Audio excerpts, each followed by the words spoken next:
Hey guys, welcome back to the channel. This is story about what if Naruto is turned into a 5-year-old during his training period with Jiraiya and found by the Akatsuki part 1. Before I start, please do support for more amazing content and comments for part 2. Do consider to subscribe my channel and share my video to your friends and check out the description as well. Let's start the video. Tsunade sighed as she looked out the window of the Hokage tower. The mission with Sasuke had not gone according to plan. Sai had been given a secret order to assassinate Sasuke but chose not to for his teammates' sake. Sasuke was as crazed as ever with the need to kill Itachi. Tsunade sighed again, rubbing her forehead. She could understand his obsession to kill his brother, still she thought it was extremely self-destructive. I met a lot of people during the Great Shinobi Wars. They were truly reminiscent of this fool. Much like them, the Uchiha was also so consumed by revenge and hatred that in the end, it would only end up causing him more misery. Outside, the sun was setting, basking the peaceful village in beautiful golden-orange rays, the birds playing lazily in the sky. She turned back to her desk. Sometimes I wonder why I ever agreed to become Hokage. This is annoying. Tsunade was mentally ranting about the bane of every Kage's existence, paperwork. She spotted Yamato's report, and her thoughts went back to Sasuke, expression grim. He is going to end up causing everyone grief. His need to eliminate Itachi borderlines insanity. She intertwined her hands in front of her, elbows on her desk. Naruto and Sakura were so determined to bring him back, desperate to get back to the good old days of Team 7, that they were blinded by what their former teammate was becoming, had already become, a traitor. They couldn't see past their own desires and she worried about the damage it would cause if they were to face Sasuke in battle or tried to drag him back. He won't hesitate, and they will get hurt one way or another. The time of day had most of the villagers heading home to their families. An orange blur flew over the rooftops above the marketplace. The smell of homemade food was making its way up the ninja's nose. Man, I can't wait to get to Ichiraku's. What ramen should he have today? Beef? Pork? And there was always the delicious miso ramen. But before the hyperactive ninja could celebrate, a sudden thought entered his mind. Oh wait. I promised Shikamaru I'd go for a round of shogi with him. No. Naruto Uzumaki grabbed his hair and panicked as if on cue, when an idea popped into his head. Oh, I know. A foxy grin replaced his once panic-stricken expression as he brought his hands together and made the hand seal for his signature jutsu. Poof! Another orange-clad ninja appeared in a cloud of smoke. Yo, boss! He waved. Hey, you mind going over to Shikamaru's place? I promised I'd play shogi with him. He always wins, so what's it matter if he plays the real me or my shadow clone? His clone gave him a thumbs up. Right. The two parted ways and Naruto went back to thinking about ramen, almost drooling. Not far ahead in the street below, a merchant was on his merry way after a hard day of work. Why do I have an awful feeling all of a sudden? The merchant took in his surroundings cautiously. But unfortunately, he had not covered the roofs. As he was double-checking his surroundings, he spotted an orange blur in his peripheral vision heading in the direction of his cart a second too late. Crash! My cabbages! The man looked at the less than decent shape of his cabbages, but wait. He spotted the only undamaged leafy green vegetable. Ugh, what just happened? Naruto looked around, rising on trembling legs, disoriented.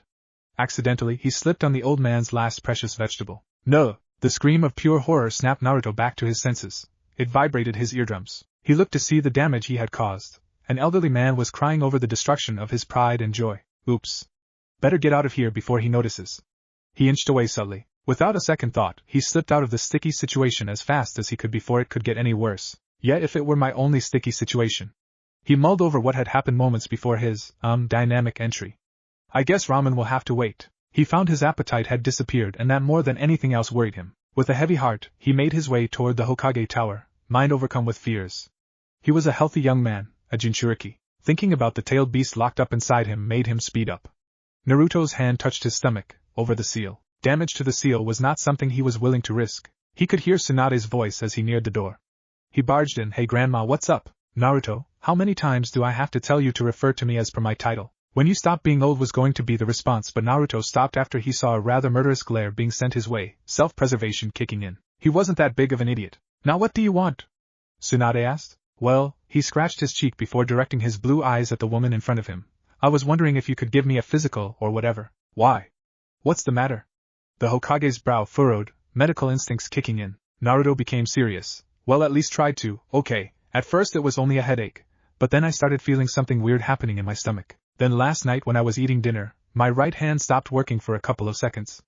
As he continued explaining, his voice started escalating. And just a few minutes ago, I was on my way to Ichiraku's when I slipped because my chakra was acting weird. Calm down, Naruto. Tsunade ordered sternly. When did this start? He took a breath, and replied in a calmer tone. After my mission. Tsunade thought it over for a couple of minutes before reaching a conclusion. She stood up and walked over to Naruto. I don't think this is a physical problem. Yumi told Sasuke had gone in your head, yes? I think he might have caused some sort of reaction in your psychological state of mind. I did get a funny feeling when he looked inside my head with his Sharingan activated. He shuddered unconsciously. A pair of red eyes suddenly popped up in his head. Strangely, he couldn't put his finger on why he thought they weren't Sasuke's. Tsunade put her hand on Naruto's forehead, and it started to glow a light green color. After a few moments of concentration, she finished with a grave look on her face. Someone has sealed some of your memories. What? Naruto jerked back, bewildered. But I don't remember. Not remembering? You wouldn't if it was done right. Which it was. The thing is, someone went to great lengths to make sure you don't remember. So now the question becomes, who did it? And what are they trying to hide? After a few moments of silence, Naruto looked back at Tsunade. Grandma Tsunade, can you try to bring back my memories? His stomach felt heavy with unease, uncomfortable with the idea of someone messing with his mind, locking away his memories. She looked carefully at the teen before her. I can try. It'll probably be easy since the incident with Sasuke seems to have triggered something. He nodded, eyes glinting in determination. Right. Let's do it. Very well, but I should warn you, this will hurt. Naruto grinned a foxy grin and gave Tsunade a thumbs up. There is nothing the great Naruto Uzumaki can handle. Believe it. Tsunade gave a small chuckle before ordering Naruto to take a seat and close his eyes. This is a delicate process since we are dealing with the human brain. I have only done this kind of thing a handful of times. Try not to resist, it will only make it harder. Okay. The Hokage sent her chakra to where Naruto's memories were being blocked. The prefrontal cortex was responsible for processing short-term and retaining long-term memories. She had to be very careful, else he may lose his memories altogether or become unable to create new ones. Naruto winced, feeling her soothing chakra probing the block. He tried to imagine it as a locked door, which kept his memories out, and attempted to push it open. With that exertion, he started to feel dizzy but kept pushing. Finally, with one last big push, his mind went white and his eyes snapped open, his vision going black. Naruto, are you okay? Naruto, answer me. Tsunade was slightly alarmed when the teen fell unconscious. It wasn't a complete surprise to her. She had expecting something like that to occur. She checked his pulse and ran her chakra through his body, ensuring everything was working properly. She watched his chest rise up and down slowly. He's only asleep. She smiled, relieved to see he was fine. The golden sunlight streaked through the window, warm and bright, causing the sleeping teen to wake up. Naruto wanted to snuggle deeper into the bed and go back to the land of dreams, but the incident came back and grudgingly opened his eyes. He was back in his apartment, the Hokage sitting at his bedside. You're awake, she greeted him. What happened? Naruto asked in sleepy voice, sleepily. Here, eat first. He realized he was starving, stomach growling like a beast, and wolfed down the food gratefully. Thanks, he sighed happily. That was great. Tsunade nodded, arms folded. Last night, we tried to obtain your sealed memories but you fainted, gave me a little. So, do you remember? Naruto's face brightened when he remembered. His expression quickly became an array of emotions. Naruto, what is it? What wrong? Tsunade's voice was laced with the worry of a mother hen, though her sternness was still present. Naruto looked baffled, afraid, confused, depressed, delighted. He opened his mouth but nothing came out. His eyes watered, causing his vision to blur. Tsunade's brows furrowed, then she pulled the stunned, speechless teen into a hug. It's okay. You can tell me. I promise you'll be okay, she rubbed Naruto's back. She wasn't one to show physical affection commonly. After a few moments, his mind calmed and he relaxed, pulling back from the hug. Do you remember? She looked at him with an underlying concern in her eyes. His eyes were large and full of emotion once again. Yes. Stupid pervy sage sending me to do all the work while he just sits and reads his perverted books. Naruto complained. When he had taken off with one of the great Sannin, he had expected the years to be filled with adventure and tons of training. Instead, half-time he was stuck reading boring scroll and dragging his drunken sensei out of bars and places of ill repute. Where does he run off to? He thought to himself, spotting a bush full of ripe big blueberries. He walked over and picked one, popping it into his mouth. Grumbling to himself, he continued to stuff the berries in his mouth until it turned blue. Then he collected the leftovers, taking off his jacket and gathering the berries into it, having forgotten to bring something to collect the food in his annoyance. When it went as full as it could get, he started walking back to the temple. It had been about a year and a half since he had left Konoha. He had missed his friends and home every day, or more specifically, Ichiraku Ramen. He and Jiraiya were staying at an abandoned temple about a day away from the Hidden Rain village's borders. Naruto had asked why they didn't just go to the village for the night. But Jiraiya had refused, saying something about not having enough cash. Lying old geezer. He had seen the man's wallet stuffed only yesterday. Naruto huffed, kicking a pebble in his path. Thunder roared above him. The sky was full of dark gray clouds. He needed to hurry back and make sure there was enough dry wood for fire before it started to rain. Lost in his train of thought, he didn't see the puddle in front of him. Unfortunately for him, he stepped into it and slipped. The blueberries. Being too caught up in trying to save them, he fell into the water, getting soaked and covered in mud. After processing what had happened, Naruto got up and growled in frustration and embarrassment, glad no one was around. What kind of a ninja slipped and fell because of something right smack dab in the middle of the road? Luckily, the berries were okay. However, the carrier was not. Why does this always happen to me? It was his last clean jumpsuit. Sulking, he stomped the entire way back, tiring with every step but stubbornly continuing the trek like a pouting child. When Naruto returned, Jiraiya had a wide grin on his face, which quickly disappeared as he took in his apprentice's zombie-like face. "Whoa, kid! You okay?" Naruto didn't even have enough energy to reply and had begun to fall. Fortunately, his sensei caught him before he fell on his face. Immediately after catching him, Jiraiya checked Naruto for any signs of battle than the seal. If only Tsunade were here, he thought to himself. But the next closest thing to a medic was a well-known herbalist who lived in the mountains. He debated on whether or not to leave his unconscious pupil by himself. The Sannin pondered for a while. It's unlikely he'll get attacked out here, he rubbed his chin. The place had been deserted for a very long time now. There was no reason for civilians to wander that deep into the forest, and the biggest animals around were rabbits and squirrels, hardly a threat to a child let alone someone like Naruto. There was absolutely nothing remotely of interest for ninja either. The temple was isolated and its location probably not known to many. With that in mind, he finally decided to leave Naruto alone for a few nights. Jiraiya went out and acquired enough water and food, fruits and vegetables, fish and rabbit, all well preserved in storage scrolls, for Naruto to last him a week. He placed them next to the sleeping teen, just in case he woke up but was too weak to move. I hope whoever is sneaking about is strong. Samahata's hungry and these intruders will make an excellent meal. A terrifying-looking blue-skinned man with a shark-like face grinned at his partner. We were told only to observe and report, not engage unless necessary. Itachi Uchiha looked at the ground as they ran, following the crushed vegetation. According to the tracks, whoever was here left a couple of hours ago. They were coming from that direction. He pointed straight ahead. Shouldn't we be heading the other way? Kisame jerked his thumb, pointing back. To follow whoever passed by here. Itachi looked at his partner, Sharingan boring into him. It's no use trying to follow him or her. They're long gone and not into the village, based on the trail. There is no need to chase after them. Our mission is done. But we should check the temple where this person was staying. It might give us some clues as to who it was. Kisame looked surprised. Temple? How do you know? I like to read. He landed gracefully on the ground and knelt, pointing to something that had caught his eye. See the pebble here? There is only one structure around made of a mineral with the same rosy huge. The old, abandoned temple. Correct, he stood. We're very close. True to the Uchiha's word, they arrived quickly at their destination. When you said this place is old, you weren't kidding. Kisame eyed the crumbling stone structure. Vines grew through the cracks, strangling the ancient temple. Steps led up to a wide entrance with large columns. You feel that chakra? They wandered deeper into the temple. Sunlight poured through the windows and holes in the ceiling, providing them with plenty of light. It was empty. The ground was coated in a thick layer of dust.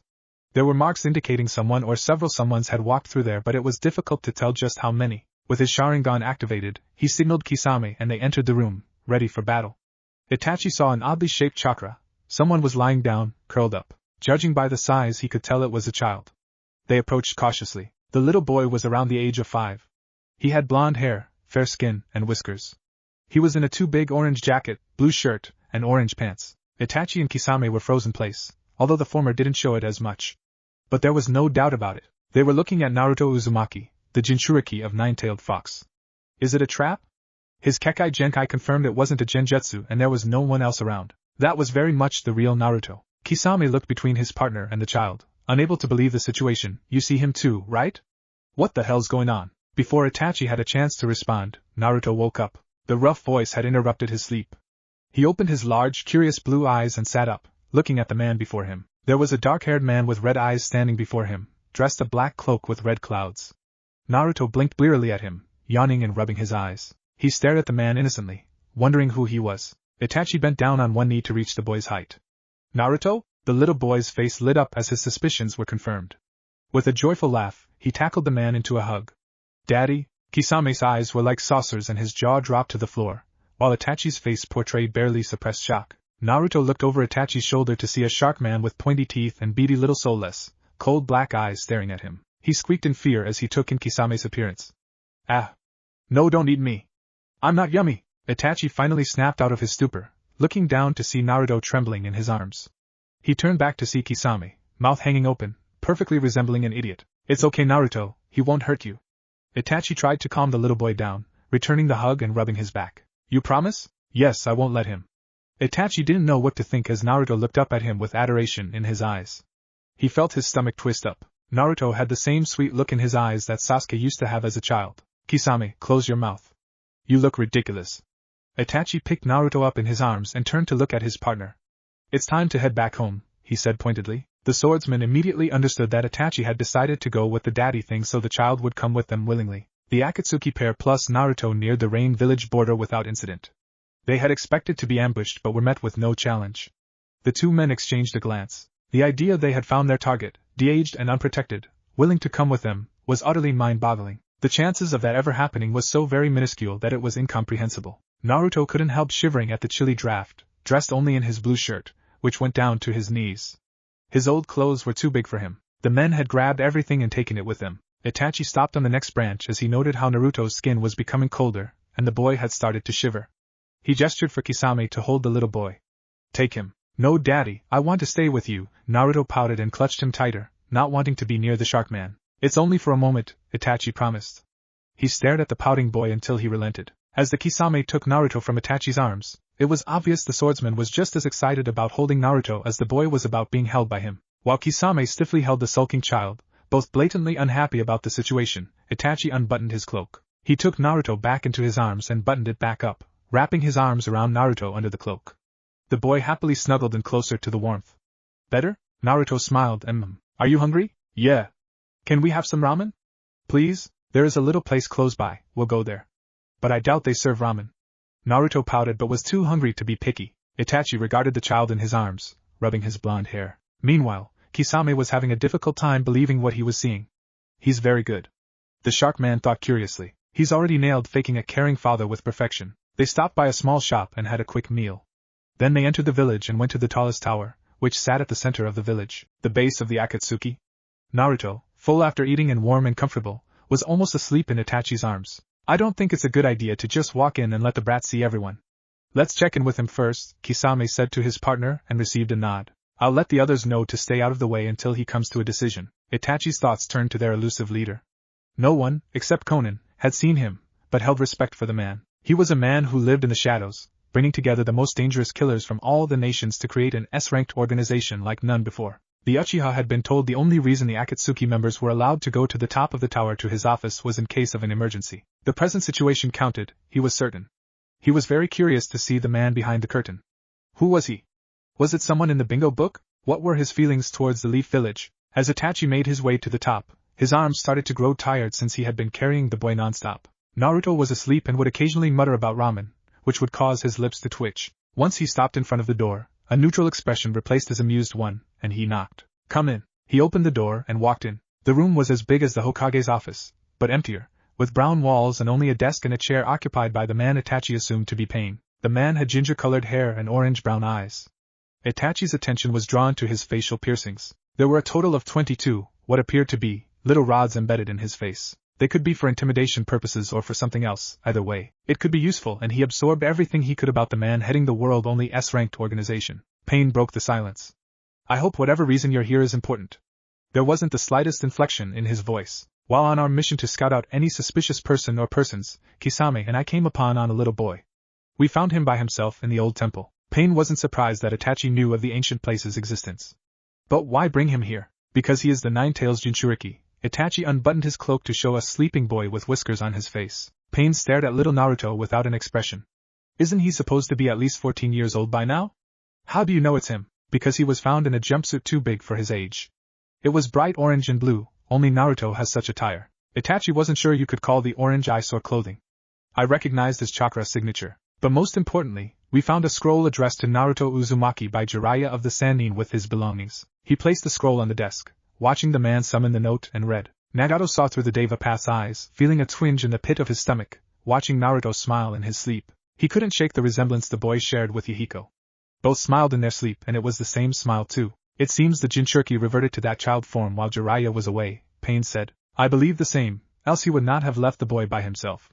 I was the first person he saw when he woke up and I said his name. He's under the impression I'm his father. It seemed wiser to play along, gaining his trust, and it got him to cooperate easier that way. Pain was silent for a minute before making his decision. We can't extract the Kyuubi from the kid right now. Since he holds the demon with the most tails, his turn will be last. Also, I will have to check to see if his seal has been affected. I'll have someone get some fitting clothes for him since we don't know how long the boy will stay this age. Itachi nodded, wondering how Naruto ended up as a kid in the first place. For now, you are in charge of his well-being. Make sure he gets what he needs and that he stays out of trouble. The timing is unfortunate. It is the first time in years all the members are in the same place, albeit temporarily. If you fail to keep him under control, you will be punished. Understand? Pain's tone left no room for questions or objections. I understand, Itachi nodded. Take him to your room and I will talk to you later today. Before figuring out a long-term solution for the Jinchuriki, I have to throw Jiraiya off the trail. It's unfortunate you found him so close to us. I may be forced to deal with his sensei sooner than later. Pain dismissed him. Itachi tilted his head and left. When he stepped out, he exhaled in somewhat relief. On one hand, he was glad he could watch out for the fourth Hokage's son, but on the other hand, he didn't want to be reminded about Sasuke's stolen childhood. On his way back, his thoughts turned to Pain's words about taking down one of the Sannin. He sounded confident, or toneless, but the words he spoke, he was sure he would win. Is he truly strong enough to defeat one of the Sannin? Itachi paused when he sensed the chakra signatures crowded in one place. He rolled his eyes. Sometimes they were worse than gossiping schoolgirls. Weren't they supposed to be tough and scary? They are S-rank criminals for crying out loud. No doubt they were waiting to ambush him and demand he spill every detail of their enigmatic leader. Itachi was most definitely not looking forward to that, so he very quietly snuck into his room and locked the door behind him. The Uchiha then put Naruto, who was starting to wake up, under the comforter. The Jinchuriki looked sleepily at his daddy. You can go back to sleep now, Naruto. I'll wake you up when it's time to eat, alright? Naruto muttered okay and fell back asleep. Itachi took off his cloak, weapon pouch, and forehead protector. He sighed as he made his way to the other members. It would be better if he went and talked to them alone rather having them knock his door down and scaring Naruto. What is taking him so long? Yeah. An impatient voice demanded. Deidara never thought he'd ever live to see the day he was looking forward to seeing the irritating Uchiha jerk. Sasori didn't really care much about what their leader looked like.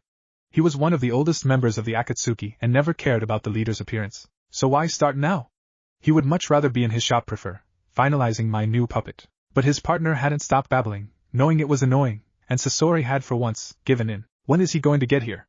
Hayden complained, scowling in irritation. His partner glared at him for repeating the same thing for the 5th time in a row in the last minute. He'll be here 5 minutes after you stop asking. They were all at the training field arguing about what was to be done about the damage caused to the place by Deidara and his so-called art. That was when Kisame had arrived, grinning like a fool.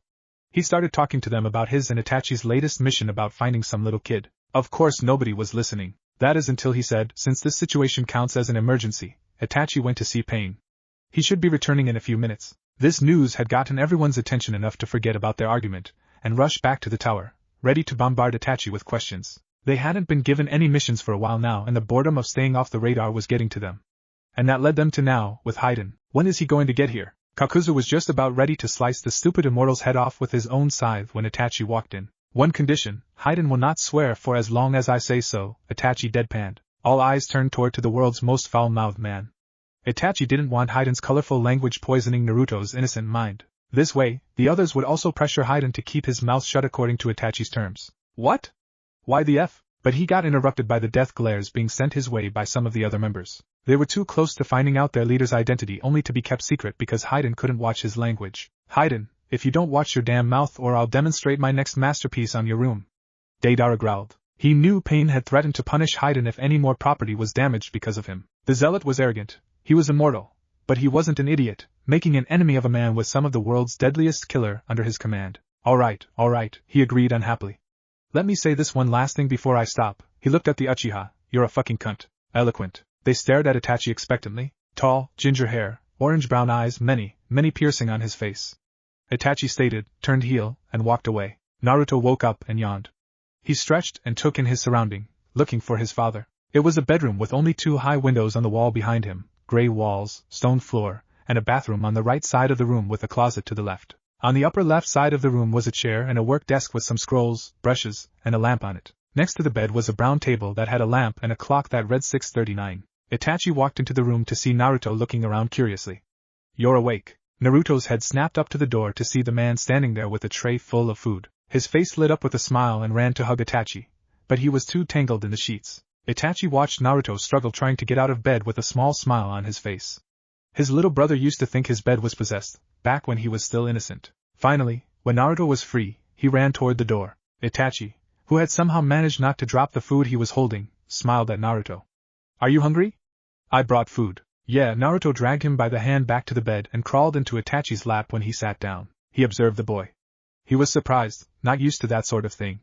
Even Sasuke never used to do that. But then again, his little brother didn't want their father to think badly of him. Naruto snapped him out of thoughts, tugging his shirt, staring at him expectantly. Daddy? Itachi raised an eyebrow. Naruto, you're old enough to eat by yourself, you know. He made the best puppy dog face he could. Puyaciasi? He looked like the picture of cuteness. Itachi sighed, deciding it was not worth it to argue with a 5-year-old. He made sure the others weren't close by. The last thing he wanted was to risk someone walking in on him, feeding a little kid sitting on his lap. Naruto noticed something as he looked at Itachi's hand. Daddy, why were you and Mr. Fish wearing the same jacket thingy? I like your ring. Can I have it? Why are you wearing purple nail polish? That's so girly, he giggled. Itachi smiled at the Mr. Fish part. He paused before answering. I can't tell him the reason we wear the cloak is because it represents the bloodshed, death, and effects of war. He decided to compromise. We wear it because it offers good protection against the weather. It was true. The rings let us communicate over far distances and are unique to each of us, he continued. They are made specifically for us, so no, you can't have mine. Naruto pouted. Some of the Akatsuki members have subordinates, who are somewhat a part of Akatsuki. So only the strongest and most recognized ones wear nail polish. Or so he believed. Itachi himself wasn't really sure why. He'd never bothered to think about it before. Then I'll get strong like you so I can get my own ring. But can it be bright orange? Same with the nail polish. Naruto grinned excitedly. Itachi ignored the topic. Maybe later, but now you eat. After Naruto finished eating, or more specifically, Itachi finished feeding him, he started exploring the room. Itachi put the tray on the table and called Naruto to him. From now on, you'll be staying here with me. I want you to know that you're not allowed to leave the base or go to the top floor. But why can't I? I want to go explore, he whined. I know you do. But if you do that, then I'll have to leave and someone else will look after you. Little Naruto's eyes widened in alarm and he hugged Itachi. No, I don't want to leave you, Daddy. I won't go anywhere, promise. Itachi looked at the little kid clinging to him like his life depended on it. It felt weird. He hadn't really been hugged like that since Sasuke was a little kid. Even though it had sometimes been a little irritating, it was still nice. I'm glad to hear that. Itachi ruffled the boy's hair. Now you'll also have to behave yourself because if I catch you causing trouble, I'll have to punish you, okay? He said sternly. Okay, Daddy. Naruto smiled innocently. Itachi had noticed the scroll on the desk. He definitely hadn't put it there.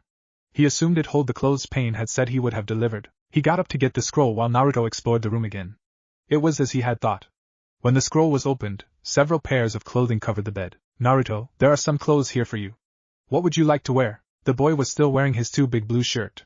He ran over to Itachi and looked at his new clothes.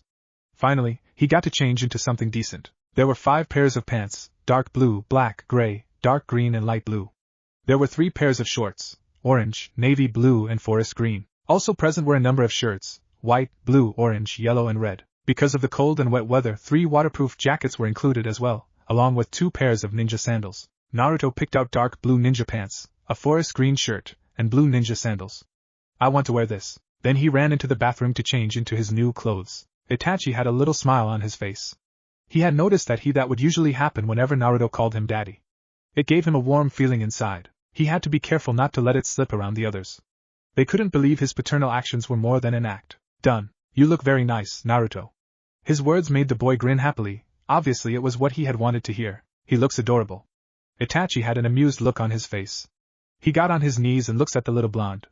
Naruto, we are going to go the top floor to see someone. I want you to promise me you'll behave yourself. Naruto looked puzzled. I thought you said not to go to the top floor? Yes, I did. Itachi nodded patiently. But you can go if I'm with you. Okay, Naruto nodded, understanding. There was knocking at the door, and Itachi went to open it. Conan, the only female member of the Akatsuki, was on the other side. She must be the messenger. And likely the person who had left the scroll on his desk. Naruto, hiding behind his legs, took a peek.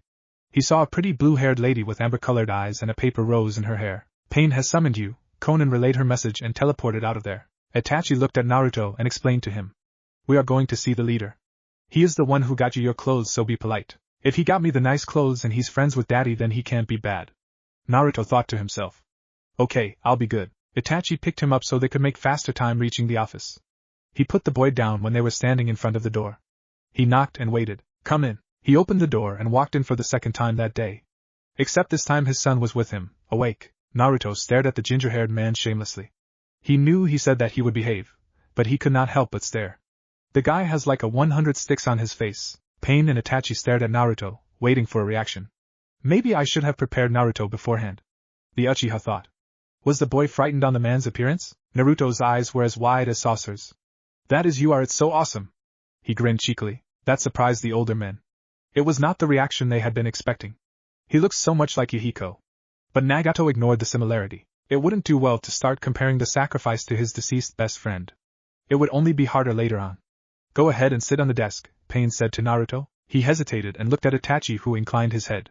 He walked over and climbed a chair, then climbed onto the desk and turned his upper body to face Pain. The man stood up from his chair and walked to stand in front of Naruto so he didn't have to twist his body around to see him. I am Pain and I am the leader of the organization, Akatsuki. Okay, Naruto stated blankly. Take off your shirt, Pain ordered. The strange recent puzzled Naruto. He saw Itachi nodding as a sign of yes. And he did what Pain asked? He lifted his shirt over his head and put it next to him. Can you try and use your chakra? Pain asked. Naruto tried but failed. This will hurt a little, so brace yourself, Pain warned Naruto, whose eyes widened in fear. Itachi came up next to him and reassured him. Don't worry, Naruto, it'll only be a second, okay? Naruto took a deep breath and tried to steady himself. Daddy won't let anything happen to me. I'll be okay. Ready? Naruto nodded his head up and down. Pain put his chakra into his fingertips and placed them on his stomach. The Jinchuriki's face pinched in pain, but true to Itachi's words, it only lasted a second. Naruto breathed in and out slowly, waiting for Pain to finish. Nagato had never actually studied to become a sealing jutsu master, but he had read a book on it once. He had thought it might be useful. Surprisingly, even though seals were supposed to be complicated, they had come to him naturally. Meanwhile, Naruto looked surprised at the weird design on his stomach. Whoa, it's kind of cool, I thought as much. Pain retracted his arm and straightened up. We will definitely have to wait because it seems whatever happened to him has affected the seal somehow. It will be near impossible to break.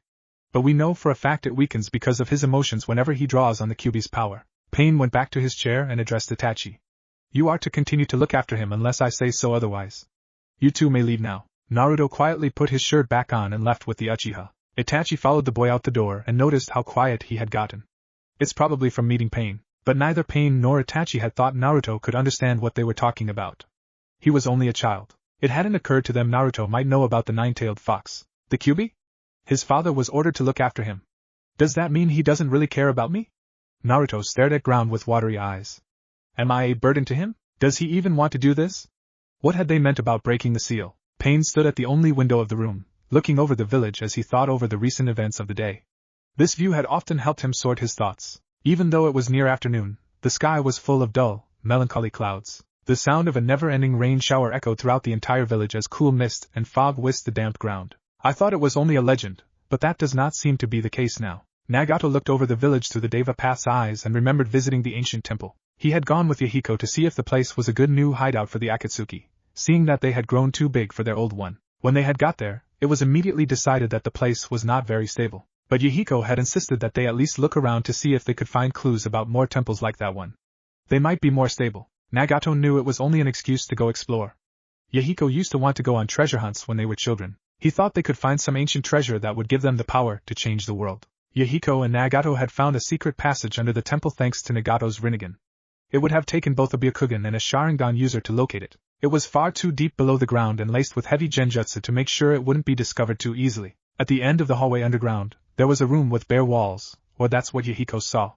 But the Rinnegan wielder had been able to see the secret writing. It stated the story of the Sage of Six Paths, and how he had become the savior of the world. But most of the wall had fallen apart, and it was hard to tell exactly what had the sage saved them from. They didn't have the time to decipher what it said. It was decided that they would come back later if they had the time. But they never returned. The only part Nagato had been able to read was a legend about Pool of Life. It was somewhere near the temple in the ancient times. It was said that whoever drank that water could stay young forever. But the sage had known that eternal youth was only a curse and the desire to possess it would cause much bloodshed and chaos amongst neighbors. However, the temptation would be too great for the people to resist.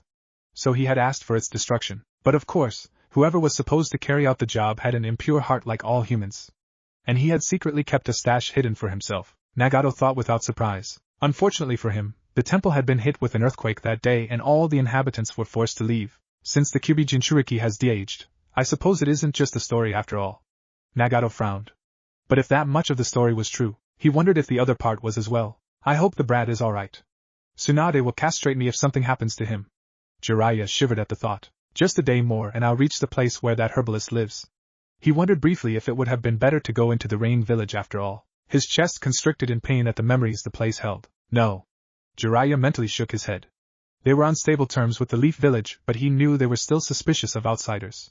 He could hardly blame them. Their location between three big hidden villages made it so it was often a battleground when war broke out. They were the ones to suffer more than anyone. He doubted a Medicnine would have agreed to leave the village with a stranger and go deep into the forest. I don't know that for sure. Jiraiya wondered if he should have at least tried. It's too late to turn back now. He pushed on. Hold on, kid. Naruto and Itachi were walking back to their room. He's quiet, not that I'm complaining. But he was too quiet. The Uchiha was almost beginning to miss the boy's usual loud and cheery self. When they returned to their room, they saw someone had been there. That was fast. Itachi raised an eyebrow. The single king-sized bed had been replaced. In its place were two smaller beds. The one on the left was baby blue and white with a checkerboard design comforter. The one on the right was a solid navy blue. Beside each bed a brown table. Naruto walked towards the baby blue bed, sat down, and stared at his feet.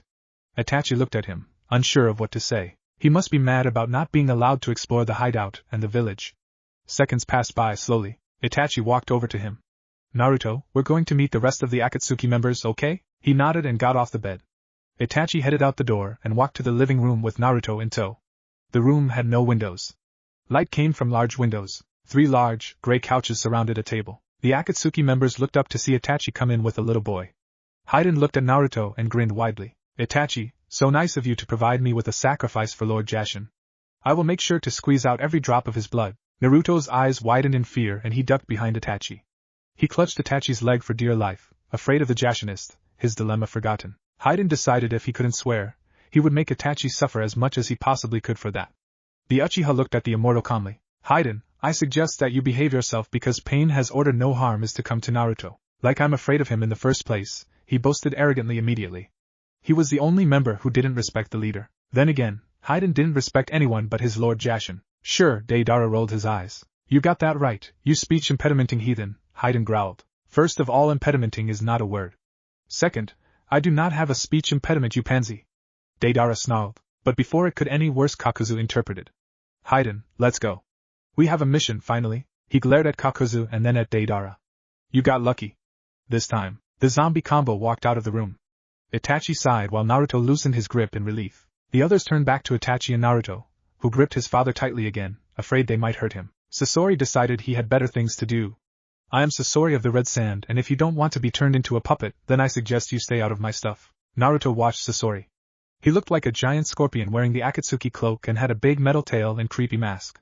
The puppeteer turned and left. Deidara went next. I'm Deidara and don't even think about touching my art or else. My name's Kisame and I am not a shark. The blue-skinned man grinned rather widely, purposefully showing a full set of sharp, triangular teeth. Deidara and Kisame turned back to their tasks of sharpening their kunai, and Itachi motioned for Naruto to follow him. The Jinchuriki stayed close to him, not wanting to be left alone surrounded by all those maniacs. This is the kitchen. While Naruto explored the gray, boring but practical, kitchen, Itachi made lunch. The two ate their sandwiches in silence. The duo came back to their room and Itachi went over to his work table while the boy decided to take an afternoon nap. Naruto spent the rest of the day in the living room. He was allowed to now, having met the other members, who were busy with their hobbies, training, or out on a mission. After dinner that night, Naruto went back to their room to change. He slipped into white pajamas and a cute little fox nightcap. He slipped under the sheets and waited for sleep. His thoughts kept troubling him. No! Think about boring stuff. Or count sheep. Naruto brainstormed ways to get to sleep faster. Think about sitting alone on a nice day with nothing to do. It was a warm, bright day with blue skies and a golden sun smiled at the children in the playground. Little Naruto ran to the sandbox to play with the other kids, but their parents pulled them away from him. It confused the little blonde-haired boy and he looked around to see the sun setting. At first, it was really beautiful with all the cool shades of orange bouncing off the buildings and people. Unfortunately, it got dark and cold and scary. Naruto had no idea where to go. He went to the swings and waited for his parents to come pick him up, but nobody came. So Naruto decided to go over to where it was crowded to ask if anyone knew where he lived. He walked to the marketplace and up to a lady in a pretty pink kimono. Hello? Do you know where my mommy and daddy are? But she ignored him and walked away. Naruto knew that these people could see him and hear him, but didn't understand why they wouldn't talk to him, or why they acted as if he was not there, pretended he was invisible like a ghost. All of a sudden, the entire street was empty. Darkness surrounded the scared boy. Naruto felt lonely, so much like he had never felt before. Why? Why me? Did I do something wrong? Why won't they look at me? I'm so lonely. His throat closed up, tears poured from his eyes. Where are my mommy and daddy? Why doesn't anyone care about me? What purpose do I have in life? The questions hit Naruto like a ton bricks and he couldn't move. It was as if they had been going through his mind for years. As quickly as the questions had come they were gone. Naruto was sitting alone. It was too quiet, with only gray everywhere. A single thought filled Naruto's mind. I'm so lonely, Naruto cried, the sentence echoing throughout his mind for what felt like years. Itachi woke to the sound of whimpering. He sat quickly and walked to Naruto's bedside and turned on the lamp. The boy was twisting and turning in his sleep. He must be having a nightmare. Itachi held Naruto by the shoulders and gently shook him. Naruto? Wake up. His eyes opened up, wide and full of tears, and he looked around frantically. It was only a bad dream, Itachi said soothingly. You don't have to be scared.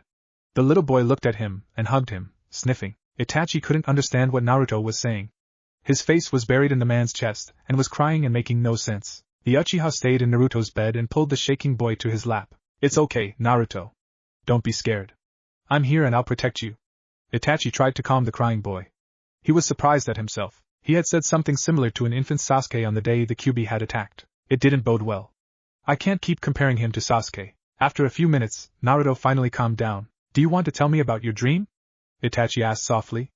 Naruto didn't want to think about it anymore but told him anyway. After Naruto finished explaining, he looked like he was about to cry again, so Itachi pulled him into a hug and gently rocked him. He knew the life of a Jinchuriki was a hard one, but it had never been so real to him. He was always smiling and pulling pranks. He must have had so many nights like this. Itachi wondered how a child could bear that without going crazy.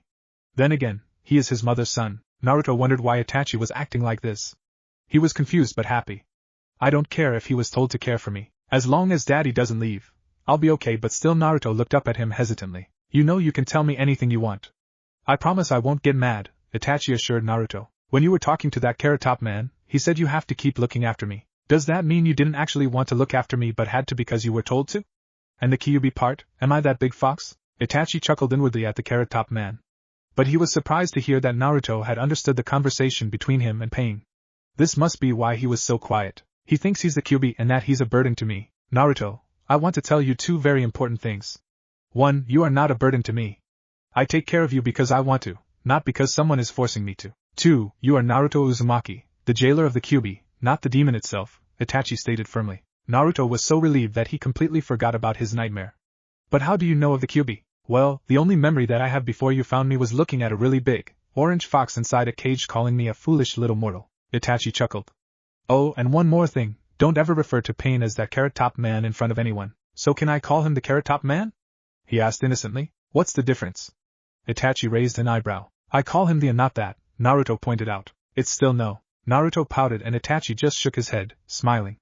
Naruto decided to call Pain Uncle Carrot Top. He didn't plan on telling his father about it, so he couldn't not allow the boy to use that either. Itachi noticed Naruto grinning really big while spacing out. Why do I have a feeling he's up to no good? He shook the feeling and pulled the comforter up to cover himself and Naruto. Time to go to bed. Itachi resisted the urge to yawn. Naruto came back to reality and worried for a second about another nightmare.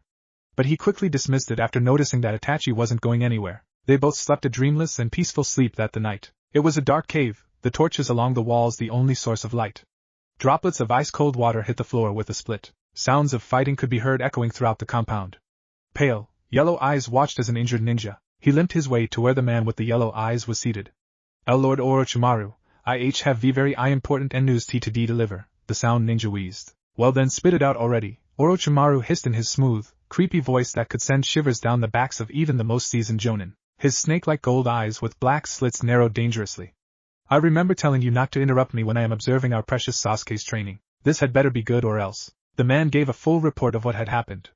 He, along with 11 other sound ninja, had been positioned near the ancient temple in order to keep a lookout for anything unusual. During his time in the Akatsuki, Orochimaru had found the last keeper of the secrets of the temple. He had tortured the man for months before the priest had revealed some information about the pool of life. Orochimaru had always been obsessed with two things, jutsu and immortality.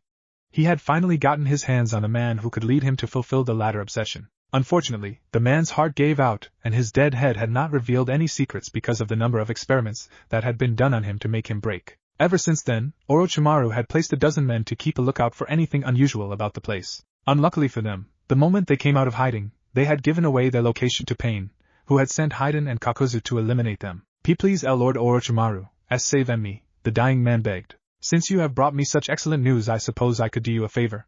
He leaned back in his chair and threw a kunai at the man's heart, killing him instantly. There, now you didn't have to suffer before dying. Orochimaru smiled maliciously. I suppose this is as a good chance as ever to do some damage to the Akatsuki. He could achieve many goals, all in one fell swoop. He would cripple Konoha, wreck the Akatsuki's plans, get rid of a potentially powerful enemy in the future, but more importantly, I'll be able to uncover the secrets of immortality. Naruto was laying flat across his bed the next afternoon. He was drawing with a new set of crayons Itachi had gotten him earlier that morning. After the misunderstandings had been cleared last night, Naruto had gone back to his usual cheerful self. Done! He exclaimed after he finished his masterpiece. He jumped off the bed and was about to run out when his father walked in. The first thing Itachi saw was Naruto's bed covered with crayons and drawings of ramen bowls. Somehow this does not surprise me at all. Daddy, look what I made. Naruto pulled at Itachi's pants to urge him to come down to his level, and he complied. He looked at the drawing of two stick figures, one with blonde hair and the other with black hair. There was a sun with a giant smile and a rainbow. It's very nice, Naruto. Itachi smiled and he beamed at the compliment. Now if you're done with drawing, you should clean up. Okay. Itachi went over to his desk and began sorting it out when he noticed Naruto had walked next to him with a curious look in his eye. That was fast. What's that, Daddy? The boy pointed at the scroll in Itachi's hand. This is a scroll I found on one of my recent missions. It has instructions on how to do a couple of B-rank genjutsu. I was planning on practicing them sometime today. Can I come too? I want to watch you train, Naruto begged. Well, please say yes. Please say yes. Alright, but you have to do exactly what I say. Yes. It was another lazy day in the Leaf Village with the sun was smiling brilliantly, and the sky was a pretty blue color only spotted by a few clouds here and there. A black blur sped by bright colors of the village. There were some women arguing with a vendor over the prices of a product and children running around laughing. All in all, it was just another day. The Hokage sighed as she looked over the village with a bored expression on her face.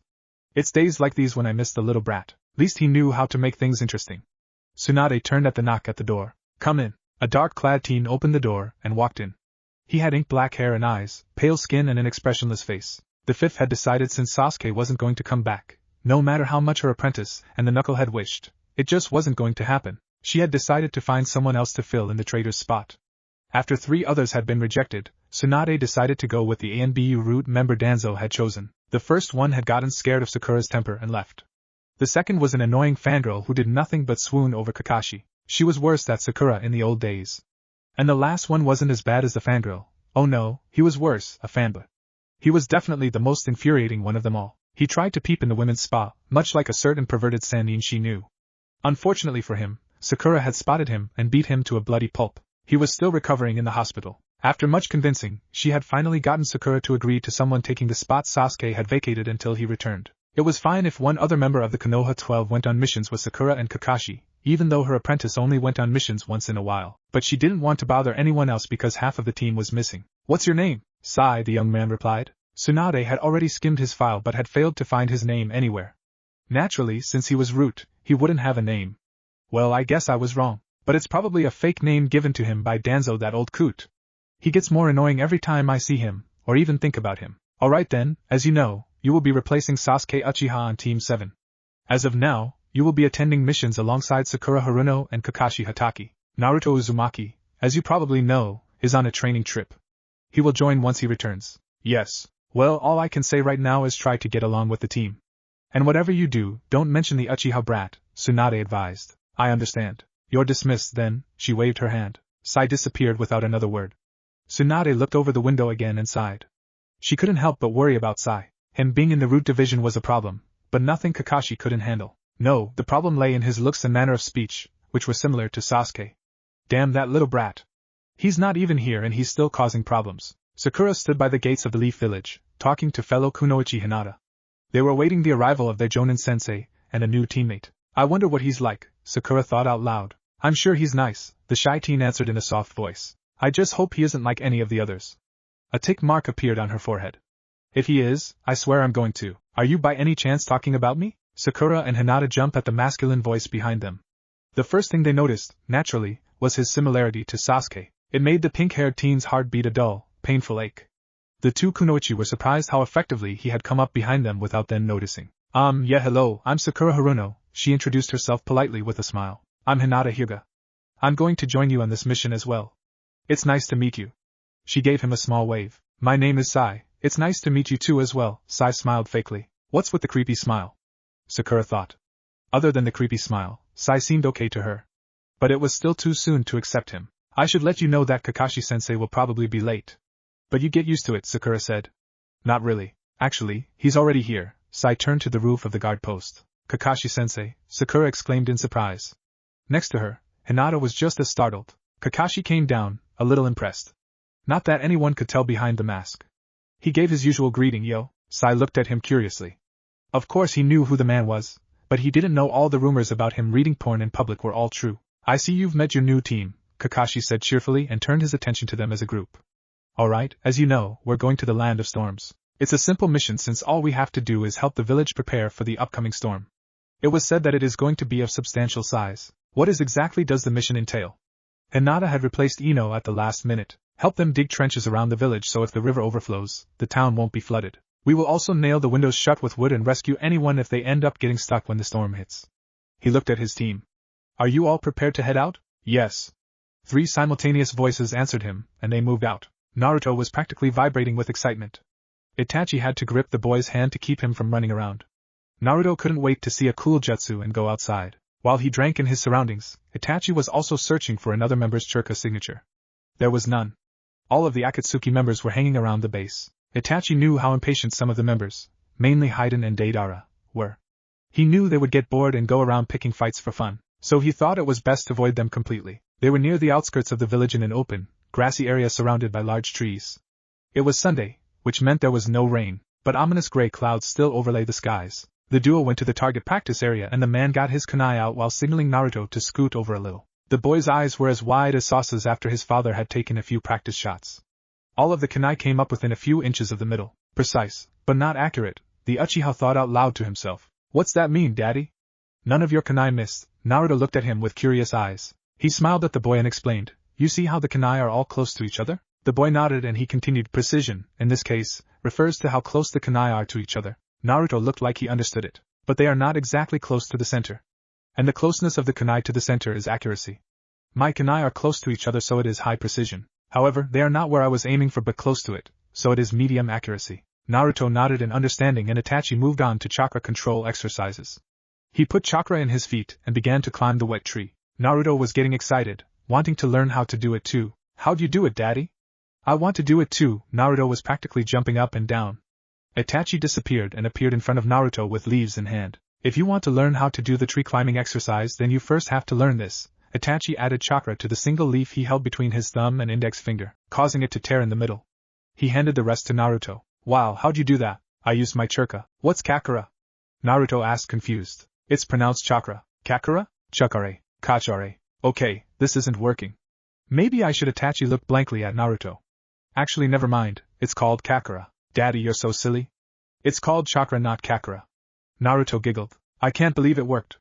Itachi thought. So what's churka? It is magic? Naruto, it is rude to interrupt people, Itachi scolded. It is considered bad manners because you are being disrespectful. So you shouldn't do it, even to people you don't like? Naruto asked. Yes, even to people you don't like. But why? The man sighed. They were getting off topic. Because sometimes when people become emotional, they start saying things which they shouldn't and reveal a secret. But if they slip, they fall down. How is it revealing a secret? Unless their pants rip when they fall down, and you can see their embarrassing underwear. I get it. I give up. He shook his head in defeat. Yes. Now you know. Don't do it. Anyway, let's get back to what chakra is. Itachi waited for Naruto to ask another question. Sensing he wasn't, he decided to give the boy an easy-to-understand definition of chakra. Even if I give him the genuine definition, he won't be able to understand. It would only go over his head. No to mention all the questions I will have to answer. Even before he had become a missing ninja, Itachi was not used to being questioned. He was the best of his generation, a prodigy since the 4th Hokage. After he had joined Akatsuki, Itachi usually didn't talk unless being spoken to or he had to. He preferred silence. Pain had made it clear Akatsuki members would not have to share their personal information, unless it could affect the organization in any negative way, or be social with each other.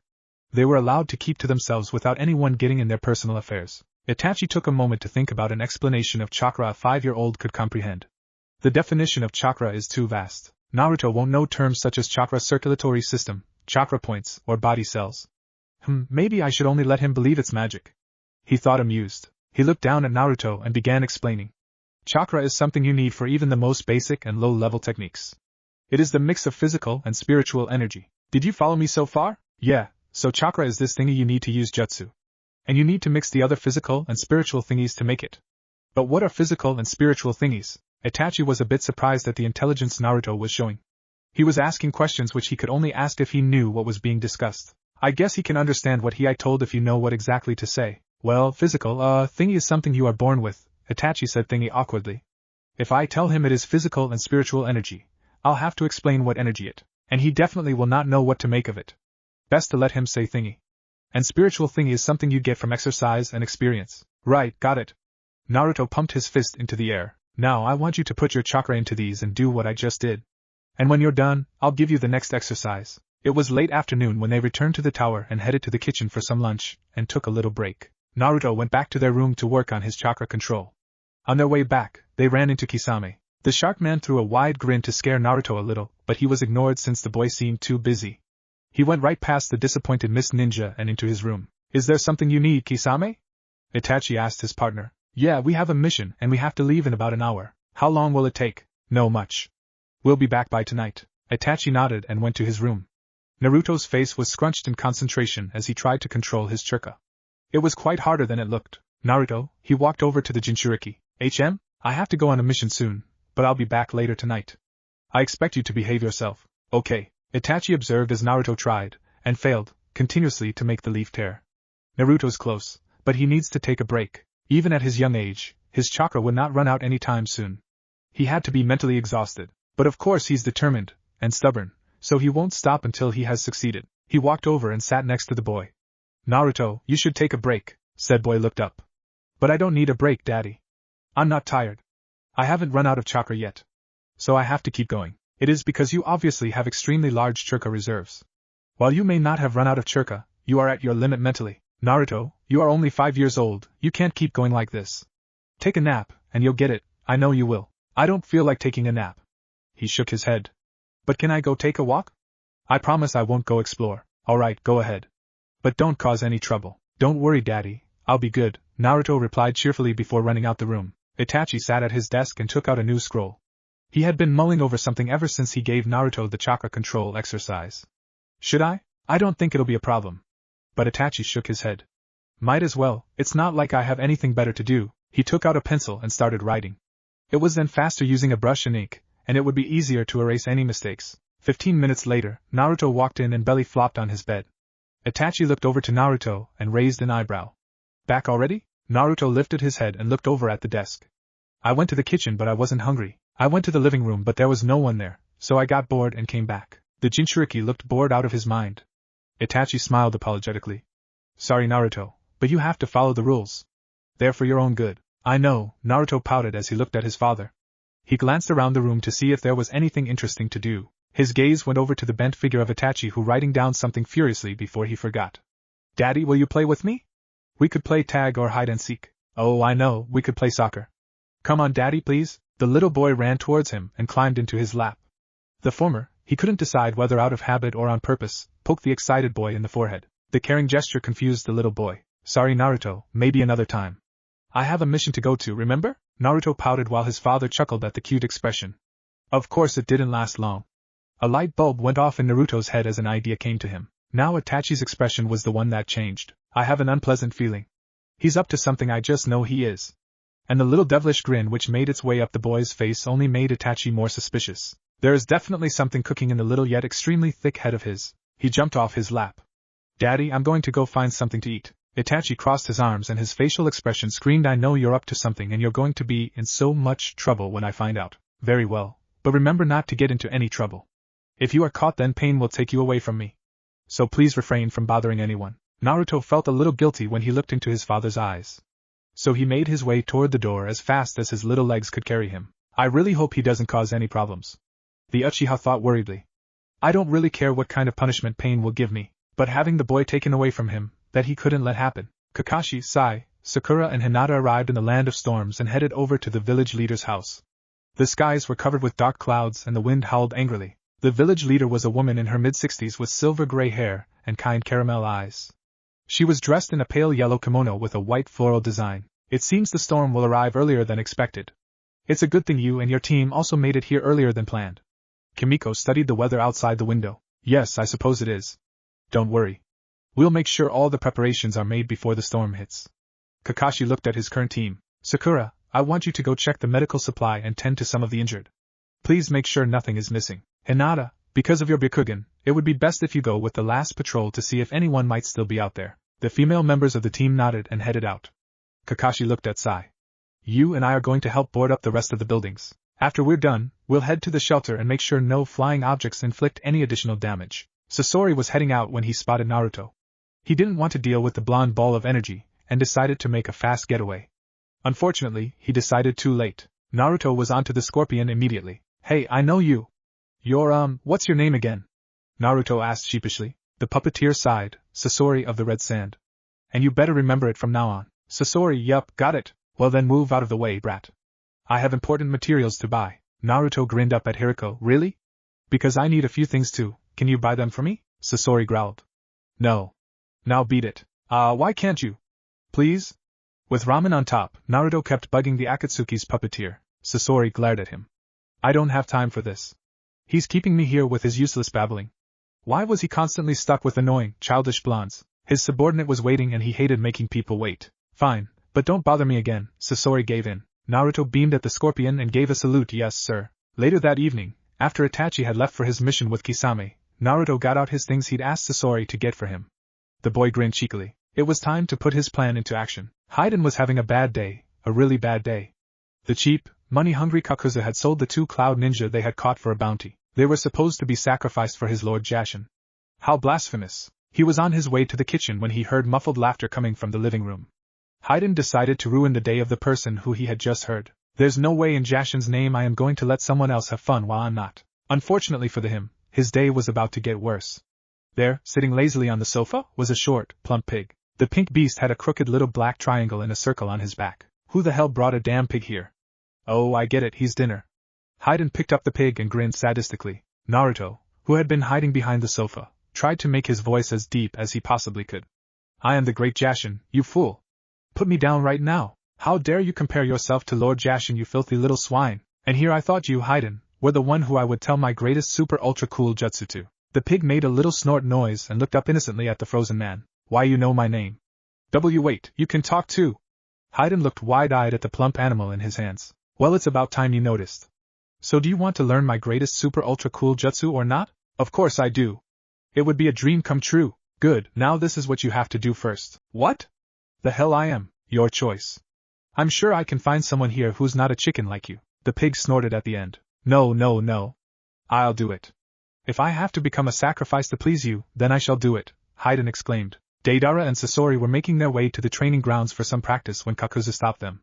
Have either of you seen Haiden? Yeah, he was on his way to the kitchen when I last saw him, Deidara answered. At that very moment, the trio saw a silver and pink blur rushing at them. Despite the face, it was impossible to see the faces of 2 of the 3 ninja present. It was easy to tell they were shocked and disturbed. The pink and silver blur was none other than Haiden. He had on a short pink skirt, light pink tights and a tank top of the same shade. On his head was a little silver crown as well as a pretty wand in his right hand. Deidara burst out in laughter and broke the silence while Kakuzu and Sasori stood trying to figure what finally caused the man to lose it. That really goes well with your eyes, yeah. Deidara finally managed to say. Why the hell are you dressed like that? You look like an idiot, Sasori said. This must be the peak of your insanity, Kakuzu muttered. Haiden's eyebrow twitched and he took a deep breath to calm him. Kisame and Itachi, who had heard Deidara's loud donkey bray of a laugh, had come out of their rooms to investigate. Haiden held up his silver wand and, with as much dignity as he could muster, he followed the instructions he was given by his lord Jashin. Conan watched the clouds twist and turn as her memories of Yahiko haunted her. The skies made a thunderous noise, as if to make known the pain she felt for losing the love of her life. Yahiko, I wish so badly that I... Her thoughts were interrupted as she heard screams of pure horror erupt from inside the building. Pain was out preparing for the mission, so it was her job to check out what had happened. Her body dispersed into thousands of pieces of paper which became beautiful butterflies and flew off. Haiden tried to do a shunei. Thud. Rip. What the hell? Deidara looked disgusted. Hiriko jumped back as Sasori tried to get as far away as possible from the disaster known as Haiden. Kakuzu looked bothered as he watched the scene before him. Of all the disturbing things I've seen in my 92 years of living, this once takes the cake. I could have gone my entire life with having to see that, Kisame grimaced. No one had noticed the flash that had gone off in the midst of the chaos. Itachi wanted to slam his head against the wall until the sick image left his head. He thanked all holy things he could think of for not having his Sharingan activated. He shuddered at the thought. At least Naruto didn't have to see such a repulsive sight. Oh, shut up, Haiden rolled his eyes. You're lucky to have seen a perfect specimen such as I. Don't pretend all this disgust doesn't stem from your feelings of inferiority. That was the scene Conan saw when she materialized. What is going on here? She looked down at Haiden and glared. Put on some clothing right now. This isn't a strip club. Since there weren't exactly any clothes lying around, Sasori used Hiroko's tail to remove his cloak and threw it on Haiden. Conan watched him unemotionally. Just what exactly are you doing in that get-up? Haiden glared up at her. I was only following Lord Jashin's orders. He told me to do this if I wanted him to teach me his greatest super-ultra-cool jutsu. There is no Jashin, Conan's voice pierced like a sharp kunai. Yes, there is. He's in the living room right now, Haiden snapped. He ran towards the living room as soon as he had the cloak on. The other members followed after him. See, there he is, he pointed at the plump pig who was sleeping and snoring soundly. The Akatsuki members eyed Haiden as if he had finally gone off his knocker, which it seemed like he had, thinking the little pink animal was a god. A look of irritation crossed Conan's face. Haiden, that is a pig, Kakuza said. A pig that can talk, knows my name, and what I want. Then they heard a childish giggle. Itachi's stomach took a dive as the giggle turned into full-blown laughter and Naruto climbed over the sofa. He laughed at Haiden. Got you, he stared the boy in confusion. So do you still want to learn my greatest super-ultra-cool jutsu or not? You got done in by a 5-year-old, yeah, Deidara snickered. And it was such a dumb, unfunny prank, too. What a loser. Haiden flew into rage and pulled his scythe out of who knows where. Itachi watched in horror as the giant red weapon closed in on the vulnerable boy on the couch. Clank! The Akatsuki members were startled. Naruto was hidden behind a shield of paper. Conan held out her left arm and within an instant, Haiden was levitating in midair, pinned in a vice grip by her paper jutsu. Itachi had to hold back a sigh of relief. But he was as relieved as he was angry with himself for being so slow. She's fast. Kisame raised an eyebrow, impressed. That paper doesn't even have a scratch on it. Kakuzu observed. It had sounded as if Haiden's scythe hit something made out of metal. This ends here. I've had enough of your immaturity and stupidity. You call yourself an S-ranked criminal and yet you let yourself be fooled by a mere child? Haiden opened his mouth but she beat him to it. One more word out of you and I'll activate my jutsu. We'll see how immortal you really are when you're shredded into 1,000 little pieces. Wouldn't want to be on her bad side, yeah? Deidara thought. Sasori wondered what kind of jutsu she could use. She'd made an interesting puppet. He thought offhandedly. One look at her face and Haiden knew she would deliver on her promise if he didn't shut his trap. Conan's expression became calm though her eyes portrayed annoyance. I want all of you to listen and listen well. You have been given the freedom to do whatever may please you. This may be an S-rank criminal organization, but you are all still expected to behave in a civil manner and with a certain level of maturity. She shot a look at Haiden at the end and turned to look at Naruto, who had remained quiet to avoid seeking her wrath. You are also expected to follow these rules. She turned to the others. I want every one of you but Itachi to leave. Not needing to be told twice, the rest of the Akatsuki members, minus Itachi, left quickly and quietly. He waited patiently to be yelled at. Since Pain is out preparing for a mission right now, I will be deciding your punishment. The trio made no sound of protest and Conan continued, facing Naruto's guardian. 1 week from now, you will be sent on a back-to-back mission by yourself. Itachi stood quietly and nodded. He had a feeling they were going to be an unpleasant and mind-numbing. Conan motioned him to leave. He hesitated half a second before disappearing. She looked at the duo. You two will be cleaning up the entire base and the training ground. As for you, Naruto, for the next 2 days, you aren't allowed to come out of your room. The only exception is when you are summoned by either Pain or I. Itachi will bring your meals and anything else you might need. Or would you rather I change your guardian and have you stay with Kisame? Conan watched the boy pale.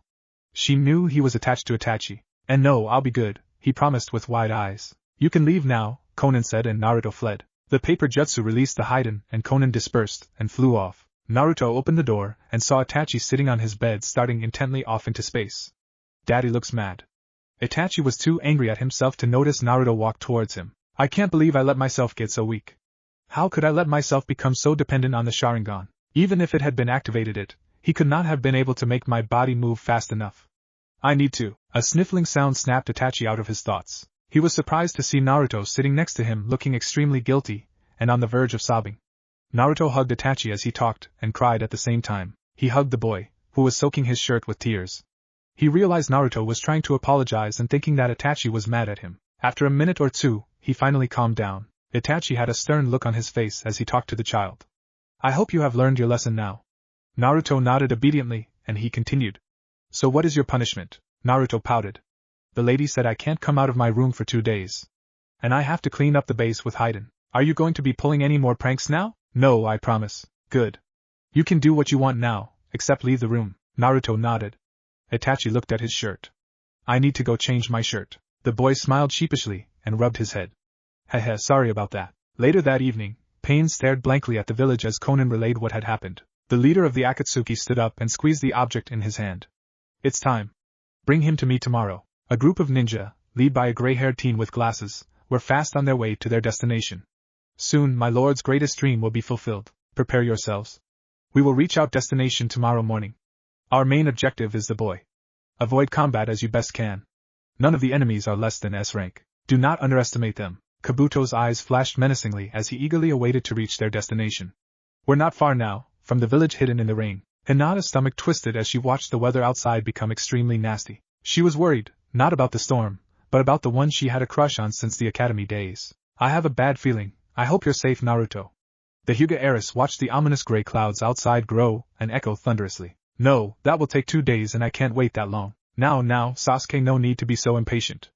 All I'm asking you to do is to go get some data from our other base, Orochimaru said. I came with you to learn powerful jutsu. If I had wanted to run chores, I would have stayed in the Leaf Village. So are you going to teach me that new jutsu or what? Orochimaru sighed dramatically. We are so much alike, you and I. I also wouldn't have been able to sit still with the possibility of learning new jutsu. Don't compare me to yourself. We don't have anything in common, Sasuke replied coldly. Oh, I wouldn't say anything in common. After all, we both hurt our teammates and betrayed the village. And we did all that in order to learn forbidden jutsu. Sasuke glared at his mentor. You betrayed the village and did inhumane experiments. Not even sparing children. I didn't. I only left the village. Call it whatever you want. But one thing is for sure, you'll never be allowed to come back. Even if somehow Tsunade and the council permit it, no one will be at ease with you. In their eyes, you'll be nothing but a traitor. Why would anyone want to have you around? The snake Sannin smiled eerily, seeing the conflict in the teen's eyes. He would continue to poison his mind, making sure his pupil would think he wouldn't have a home if he returned to the Leaf Village. That he wouldn't be wanted. He would only make people uncomfortable and suspicious and hate him. It was necessary to ensure that Sasuke have any desire to go back to the village. He had to believe he had no future in Konoha. Thus the teen wouldn't listen to his teammates, or sensei when they tried to plead with him to come back. Sasuke clenched his teeth and balled his hands into fists. Before he could say another word, Orochimaru interrupted him. The reason I'm sending you to the other base is because my subordinate may have found a way to make the curse seal stronger. Sasuke kept his face blank, not wanting to betray any emotion. Stronger how? Well, more endurance and faster healing for one. And some other stuff. Fine, I'll go, Sasuke replied after a moment. But why not send Kabuto instead? Orochimaru's face lit up. Dear Kabuto is on a mission right now. He should be back later today. Sasuke left without a word. Phew. The boy sighed in relief. He looked at the silver-haired man next to him uncomfortably. Finally, I thought it would never end. My entire morning wasted to clean this crappy dump. Haiden swore colorfully in his head at Itachi. How the hell am I expected not to swear when I had to clean such filth? He glared at Naruto, making the child edge away from him. Stupid pint-sized twerp. It's his entire damn fault. Conan had made the two get up at dawn to begin their punishment. They had to clean the entire base and the training ground. Someone had to clean the weight room and it couldn't be Naruto. He might accidentally hurt himself. Haiden mimicked Conan in a snide tone. One thought went through his head as he had entered the weight room. What in the name of Jashin does Kisame do in here? Had it not been for his immortality, Haiden was sure he would have gagged to death from the odor. He was so glad to finally get out of there that he would have kissed the ground. Naruto was happy to have finished. But also a little sad because it meant this would be the last time he was outdoors. He would be spending the next 2 days cooped up inside. Naruto pouted. Why did the pretty lady have to give me such a mean punishment? Anything else would have been better. He looked around, trying to remember how to get back. He decided to follow Haiden and turn to him. The man was making his way back without him. Wait!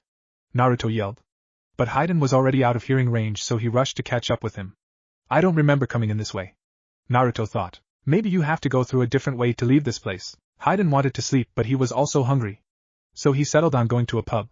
I'll just drink till I crash. And put it all on Kakuzu's tab. Greedy old geezer's probably got a mountain load of cash hidden away anyway. With that in mind, he picked up his pace, making it harder for Naruto to keep up.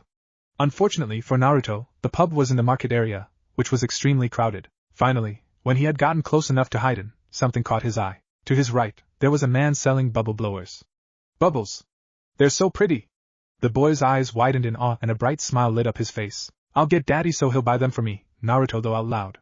He turned around to look for Hayden. The man was nowhere to be seen. Oh, Naruto's stomach dropped as he scanned his surrounding, looking for a familiar silver head in the crowd. He ran in the direction he had last seen Hayden heading in. He looked around helplessly, completely lost. Excuse me? Are you looking for your parents? Naruto whipped his head around and saw a gray-haired teen with glasses and a warm smile. Are you lost? He hesitated before answering. Yeah. Would you like me to help you get back home? Yeah. The little boy grinned. Thanks, mister. He smiled and gave his introduction. My name is Kabuto Yakushi. What's yours? I'm Naruto. Kabuto extended his hand. Here, take me hand. Or we'll end up losing each other in the crowd. Naruto, sweet innocent Naruto, was oblivious to the malicious smile that was making its way up Kabuto's face. So, Naruto, where do you live? Naruto thought for a moment.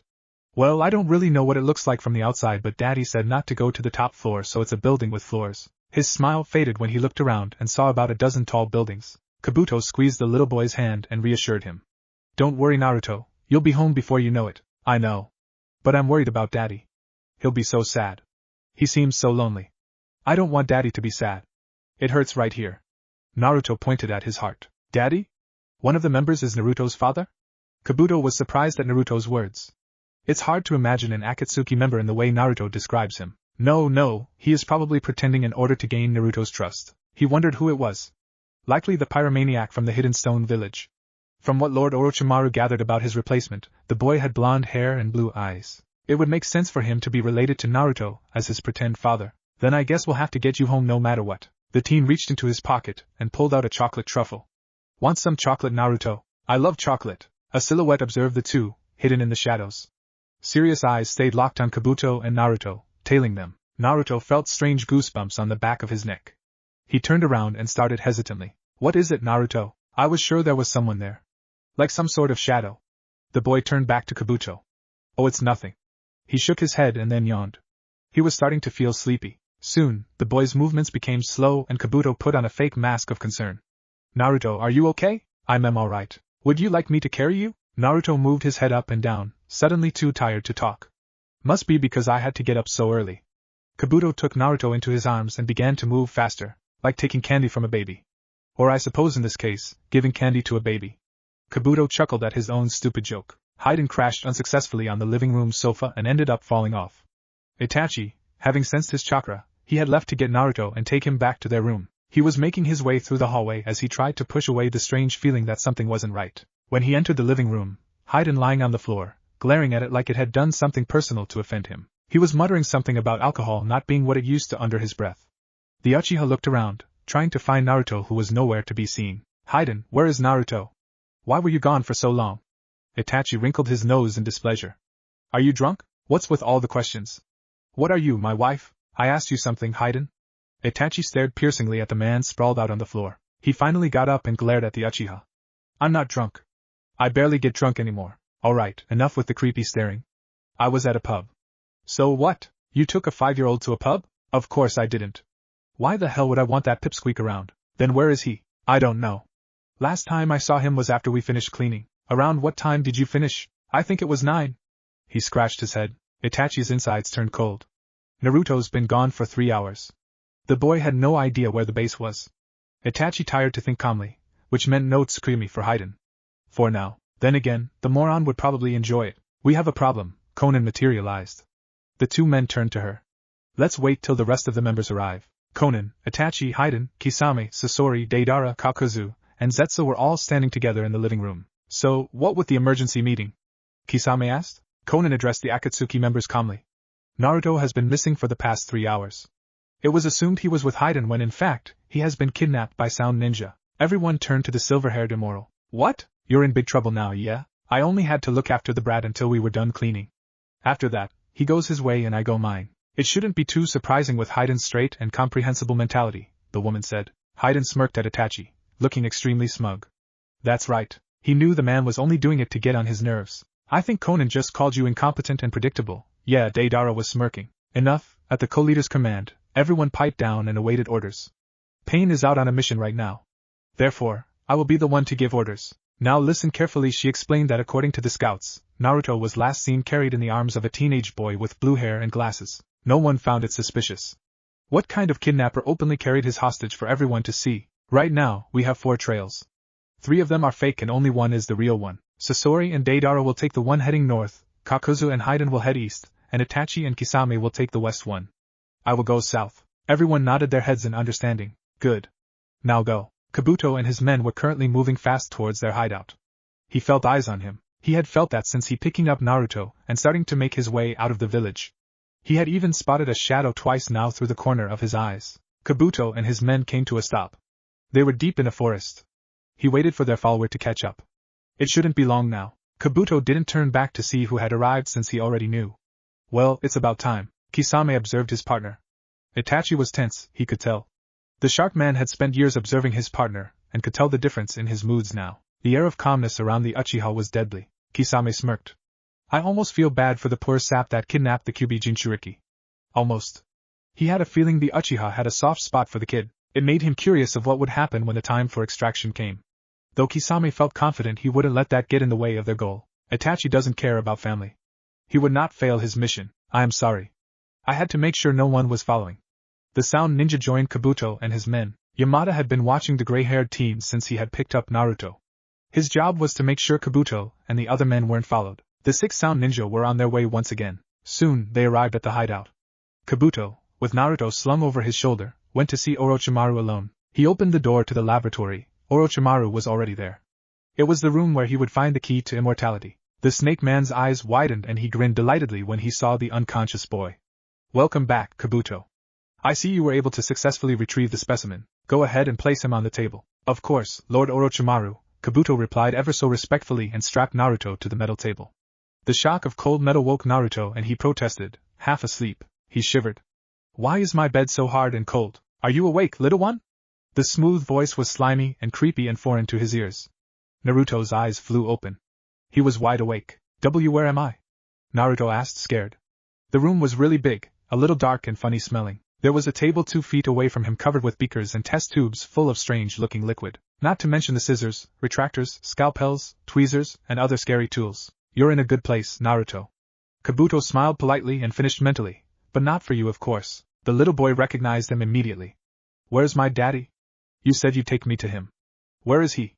Naruto felt panicked. Yes, well I lied. What does he mean by that? Orochimaru finally stopped staring and licking his lips. Kabuto looked at Naruto. One of the Akatsuki members is pretending to be his father, most likely to gain his trust. I feel kind of bad for the poor naive boy. Naruto forgot his panic and fear. No, he's not. Stop lying. He glared. You're a liar. You said it too. Let me go. It is probably Deidara. No one else is more similar to Naruto in looks than him. Kabuto ignored the struggling boy. He's not my daddy. You're stupid. Naruto stuck his tongue out. My daddy's cool, strong, awesome, and nice. He looked at the snake-like man, and has way prettier black hair than you. Orochimaru started intensely at Naruto. Are you talking about Itachi? The creep's stare made Naruto uncomfortable, so he tried to wriggle free. How interesting. Yes, Kabuto agreed, not expecting that answer, the family massacring traitor as the nice paternal figure to the boy. Let me go. Naruto kept trying to free himself. Orochimaru smirked. So sorry, but that's not happening. I need you for a very important experiment. He went to the table and brought back up a pair of tweezers. Now I'll finally gain the secrets to immortality. Kabuto waved his finger in front of Naruto. That was a very bad idea. You never bring your fingers close to a kid's mouth. Whatever the medic nin was about to say was interrupted when Naruto opened his mouth, and his head shot forward. Kabuto let out a scream as Naruto bit his finger. Why you little, Kabuto growled at Naruto as he healed his throbbing finger. The blonde-haired boy wrinkled his face. EW. Your finger's so gross. He tried to reach his shirt to wipe the taste off his tongue. Orochimaru was in too good a mood to be ruined by Naruto's little stunt. He turned to his prisoner. If you cooperate, I promise this won't hurt much. He made a little clip-clip noise with the tweezers. Naruto gulped. He looked scared but mustered up a little courage. Why yeah, well, my daddy's going to be here any minute now, and then he'll kick both of your butts and we'll go home and eat ramen. The gray-haired teen rolled his eyes. Speaking of Uchiha, where is Sasuke? Orochimaru studied the tweezers in his hands as he replied, I sent dear Sasuke to our hideout up north. I told him there was some data I wanted him to retrieve which could make the curse seal stronger. I lied of course, but I had to get him out of here. He can be so clingy. Yes, that makes sense. He'd probably throw a tantrum if he knew Naruto was here, and especially if he knew there was a chance the brat's daddy was going to show up. Kabuto medic nin then got a scalpel and smiled in a sick way. Don't worry Naruto, it'll only be a pinch. Naruto gulped. The storm had passed and luckily, there wasn't much damage inflicted by it. Hinata walked towards the center of the village to meet Sakura and Sai. She saw Sai observing the people walking around him. Sakura was nowhere in sight. "Hello, Sai, what are you doing?" Hinata greeted. Sai nodded his head and gave that fake smile of his. "Hello, Hinata, I was just looking around." Silence soon took over. Sai finally looked at her. "So Hinata, you're one of Naruto's friends, right?" "Yes." Hinata blushed when he said her crush's name. "Will you tell me about him?" "Sure, I guess," the Hyuga heiress said without much surprise. Naruto was, after all, Sai's teammate now. Well, that was if Sai stuck around long enough. Naruto is a very great ninja and an even better friend. His dream is to become Hokage. He never goes back on his word, and that's his ninja way. The lavender-eyed teen stopped. Usually people would make fun of Naruto every time he said what his dream was. She wasn't sure if maybe she should continue, but Sai made no remark at all and waited patiently for her to continue. Naruto is very loyal and kind. He's really protective of his precious people. Hinata, despite being the heiress to one of Konoha's most prominent clans, was very shy. However, as she started telling Sai about Naruto, she found it easy to talk to him. Maybe it had something to do with the fact that Sai seemed to be lacking in the emotions department. He was more awkward at social interaction than her. Sai was quite surprised by what Hinata told him about Naruto. He didn't seem like the ideal shinobi. But that seemed to be one of his qualities. Naruto had wanted to help Gaara even after the boy had tried to kill him and his teammates. He shed tears for his enemies. Needless to say, Sai was interested. It seemed Naruto's emotions made him strong. No, emotions are not needed in a good ninja. They only hinder the mission. But Hinata wasn't the lying type. Sai would know, he lied his entire life. You had to be a good liar if you wanted to survive in the ANBU root division. He had always been taught that emotions were a weakness. Yet according to Hinata, Naruto's actions proved that wrong. And there are rumors about the soon-to-be fourth Kazekage being a teenager. A redhead named Gaara. Sai's thoughts were interrupted when Hinata started to speak again. "I wonder where Sakura is." "She's probably on her way now," Sai replied. "Yeah, I think I sense her chirka. She'll be here in a few seconds." "Hinata, I read a book to help you understand people and..." Sakura was now close enough for her to hear Sai talking about the book he read on people. "Yes?" Hinata wondered where he was going. "The way you talked about Naruto." "Why yes," Hinata stuttered. "Was I that obvious? Does he know now? Does that mean you and Naruto share a special relationship?" "Naruto and I's special rela." The shy girl fainted before finishing the sentence. Sakura sighed and shook her head. Even Sai, social level 3 out of 10 at best, can tell Hinata likes Naruto. How did the objection of the sweet girl's affections not realize it himself? "Hello Sakura, would you mind checking Hinata?" She turned red and fainted.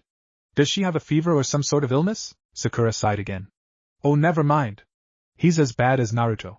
Speaking of which, I wonder what kind of first impression Sai would make on Naruto." Finally, Jiraiya thought relived. After days so constant running with limited breaks, he was there. He stepped inside the cottage. "Hello, anyone home?" He wandered around until he reached the back. There was a greenhouse, and inside of it was an old woman in a green kimono. The herbalist turned around when she heard the door open. A white-haired man who looked like he was in his 50s came in. For once, Jiraiya did not waste any time doing something perverted and got straight to the point. "Are you a herbalist?" "Yes, I am."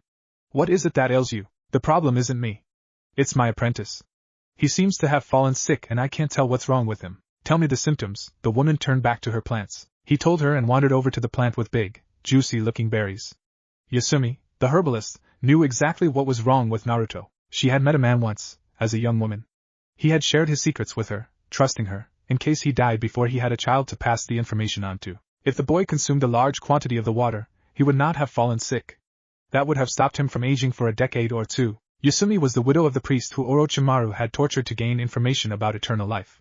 Before he was taken, the man feared his life would end soon, and according to tradition, his eldest son or daughter would be next in line to guard this secret. But the priest could not have any children. So he had told the next best person, his wife. Yasumi continued watering the plant as she pondered the situation. Since Naruto had not become sick, she figured he must have only come in contact with the water.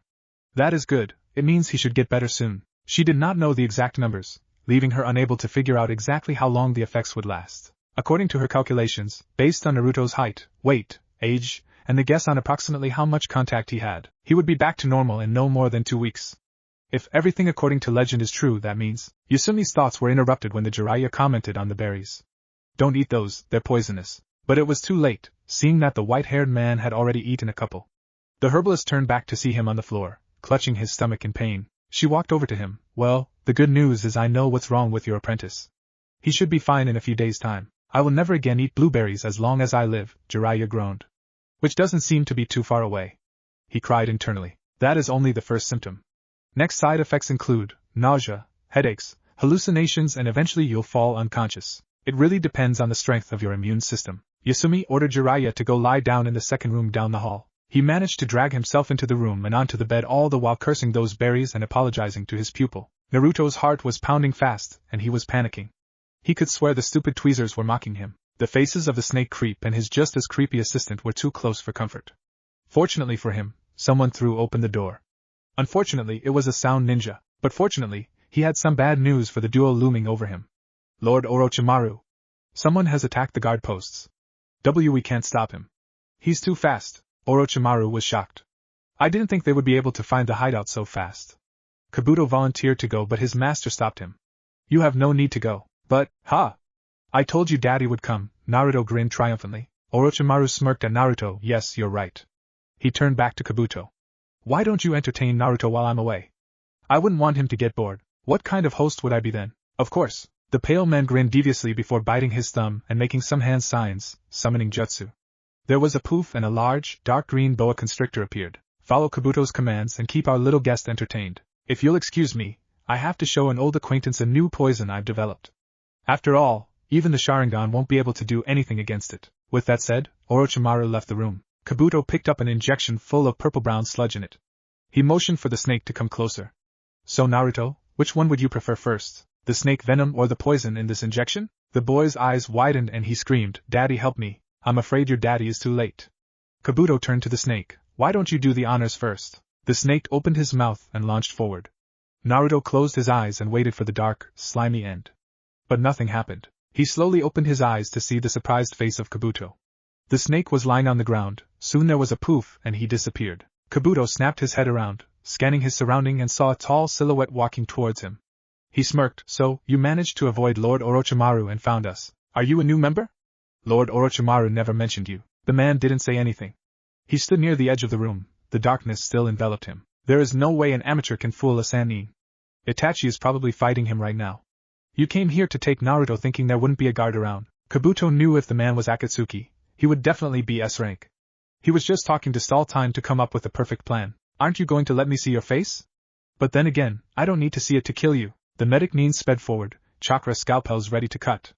But the tall silhouette merely stepped aside.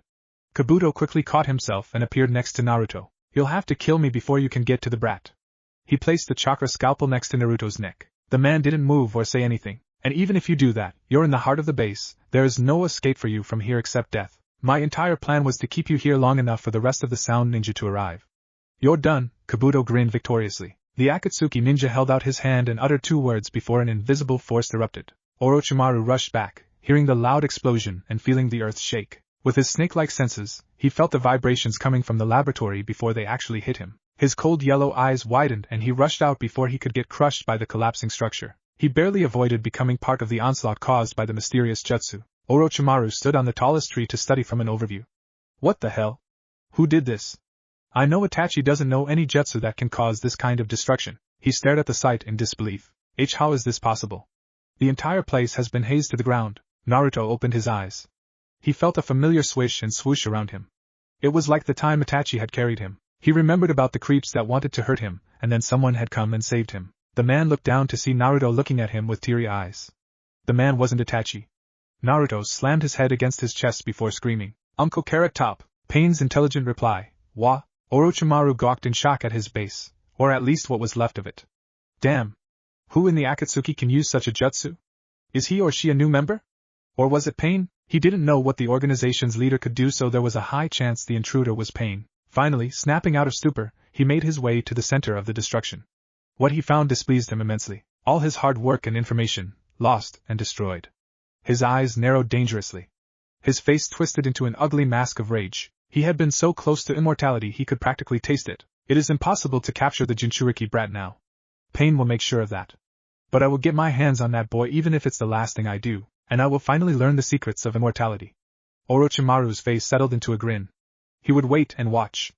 And strike when my enemies least expect it. Orochimaru turned back and started to head toward the base up north. Right now, I need to find a replacement for Kabuto. He wasn't sure if the teen had survived, but he wasn't about to go looking through the rubble for him. It's going to be quite hard. He was talented, much like his dearly departed mother. Kisame and Itachi were heading back to the base. Conan had ordered them to return via paper butterflies. They were the last ones to arrive. She-woman was talking to Deidara and Sasori about a mission they were to go on the next day. Itachi and Kisame came up to her, as she dismissed the artist duo. So, I take it the little brat has been found? The shark man asked. Yes, he's safe now. Kisame looked around. I don't see him. He'll be here in a few hours. Who found him? This time it was Itachi who asked. Pain did, Conan replied. That surprised the two. I thought he was on a mission. Kisame looked curious. But Conan had disappeared by then. Itachi silently went to his room. His partner shrugged and went to the kitchen. He was hungry. Pain looked down at the boy in his arms. He's awake. He saw Naruto staring at him with teary eyes. The little boy slammed his head against Pain's chest, opened his mouth, and screamed. Uncle Carrot Top, Pain, leader of Akatsuki, Kage-level shinobi, trained by the Toad Sannin, the second coming of the Sage of Six Paths and wielder of the Rinnegan, said the first thing that came to his mind. Wa? Nagato winced. If I could feel anything through the six paths of pain, Naruto would have broken my ribcage and probably killed me. Naruto clutched Pain's shirt and went off. I was just done cleaning W and H hide and left A and I got lost. A and then this M man said he'll take M me to daddy A and I don't remember after that. A and then I woke up and T this one other man said he'd hurt me. B but you came you Uncle Carrot Top and S saved me.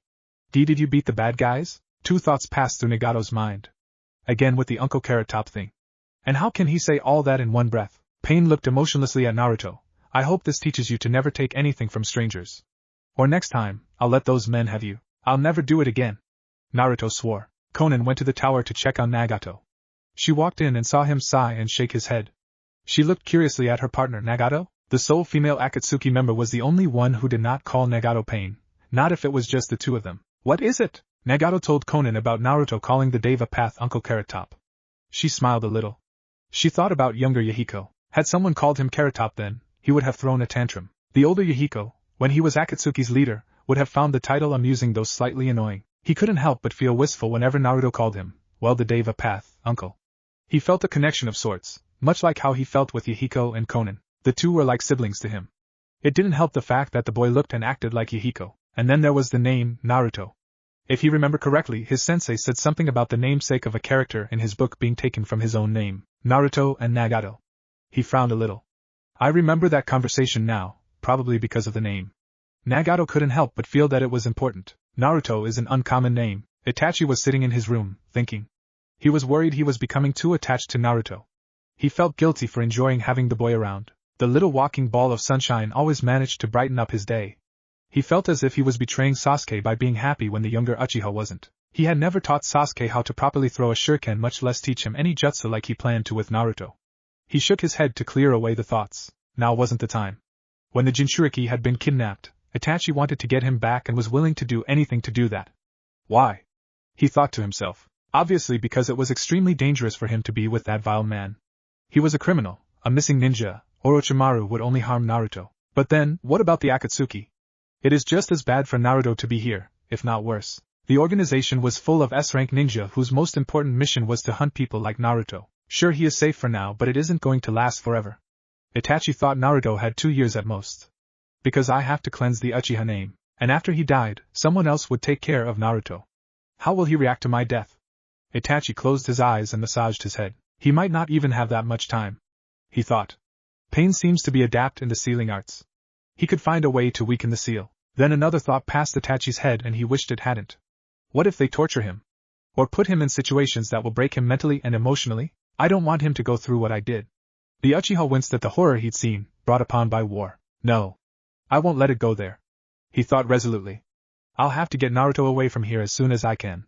He took a deep breath and slowly let it out. Itachi thought about the boy far away from him, leaving him to the life he had before they'd stumbled upon him. I've lived without my family and my village for so long. I can't let myself get attached now. It would be harder to let go later. He didn't want to let Naruto get too close to him. It was easier said than done. He smiled as the memory started to replay in his head. Itachi, young and naive, was smiling as he walked back home. He decided it was, by far, the best year of his short life. The war had ended, he'd learned how to do the fireball jutsu, and best of all, he had become a big brother. Unfortunately, his good day was about to go bad. Itachi, the little boy turned to see one of his cousins. Hello, good evening. Itachi forgot the teenage boy's name. He had always called, not out loud, the boy Squeaky because he was a total clean freak. Everything about him, his family, his home, was always squeaky clean. Good thing I caught you here. I have something to tell you. What is it? Your mother and Sasuke are going to spend the night at your aunt's house. She suddenly became sick. Is she okay? Yes, don't worry, she's fine, he smiled. The problem is that your father is going to be stuck in an emergency meeting with the other clan heads and the Hokage. You might have to spend the night alone. Itachi was about to say something when his cousin interrupted him. So your father sent a message to my father. You'll be spending the night with my family. Itachi pouted. He didn't want to stay with Squeaky and his family. His cousin didn't even notice when Itachi slipped away because he was too busy prattling on about what an honor it was to have the Uchiha heir stay at his home. Said heir ran as fast as he could and left the Uchiha compound. He knew he shouldn't, but it was only going to be for a little while. He wanted to enjoy his freedom while it lasted. Itachi wandered over to the marketplace and was fascinated. He was rarely allowed to leave the compound because he was the heir and much too young. It was apparently too dangerous for him to be out and about. There were so many people wearing different colored clothes, all laughing and smiling. The men and women of the Uchiha clan didn't always laugh out so loud and looked so relaxed. And they only wore 3 colors, black, blue, and red. It was a nice change. Itachi wandered about for a little more than an hour.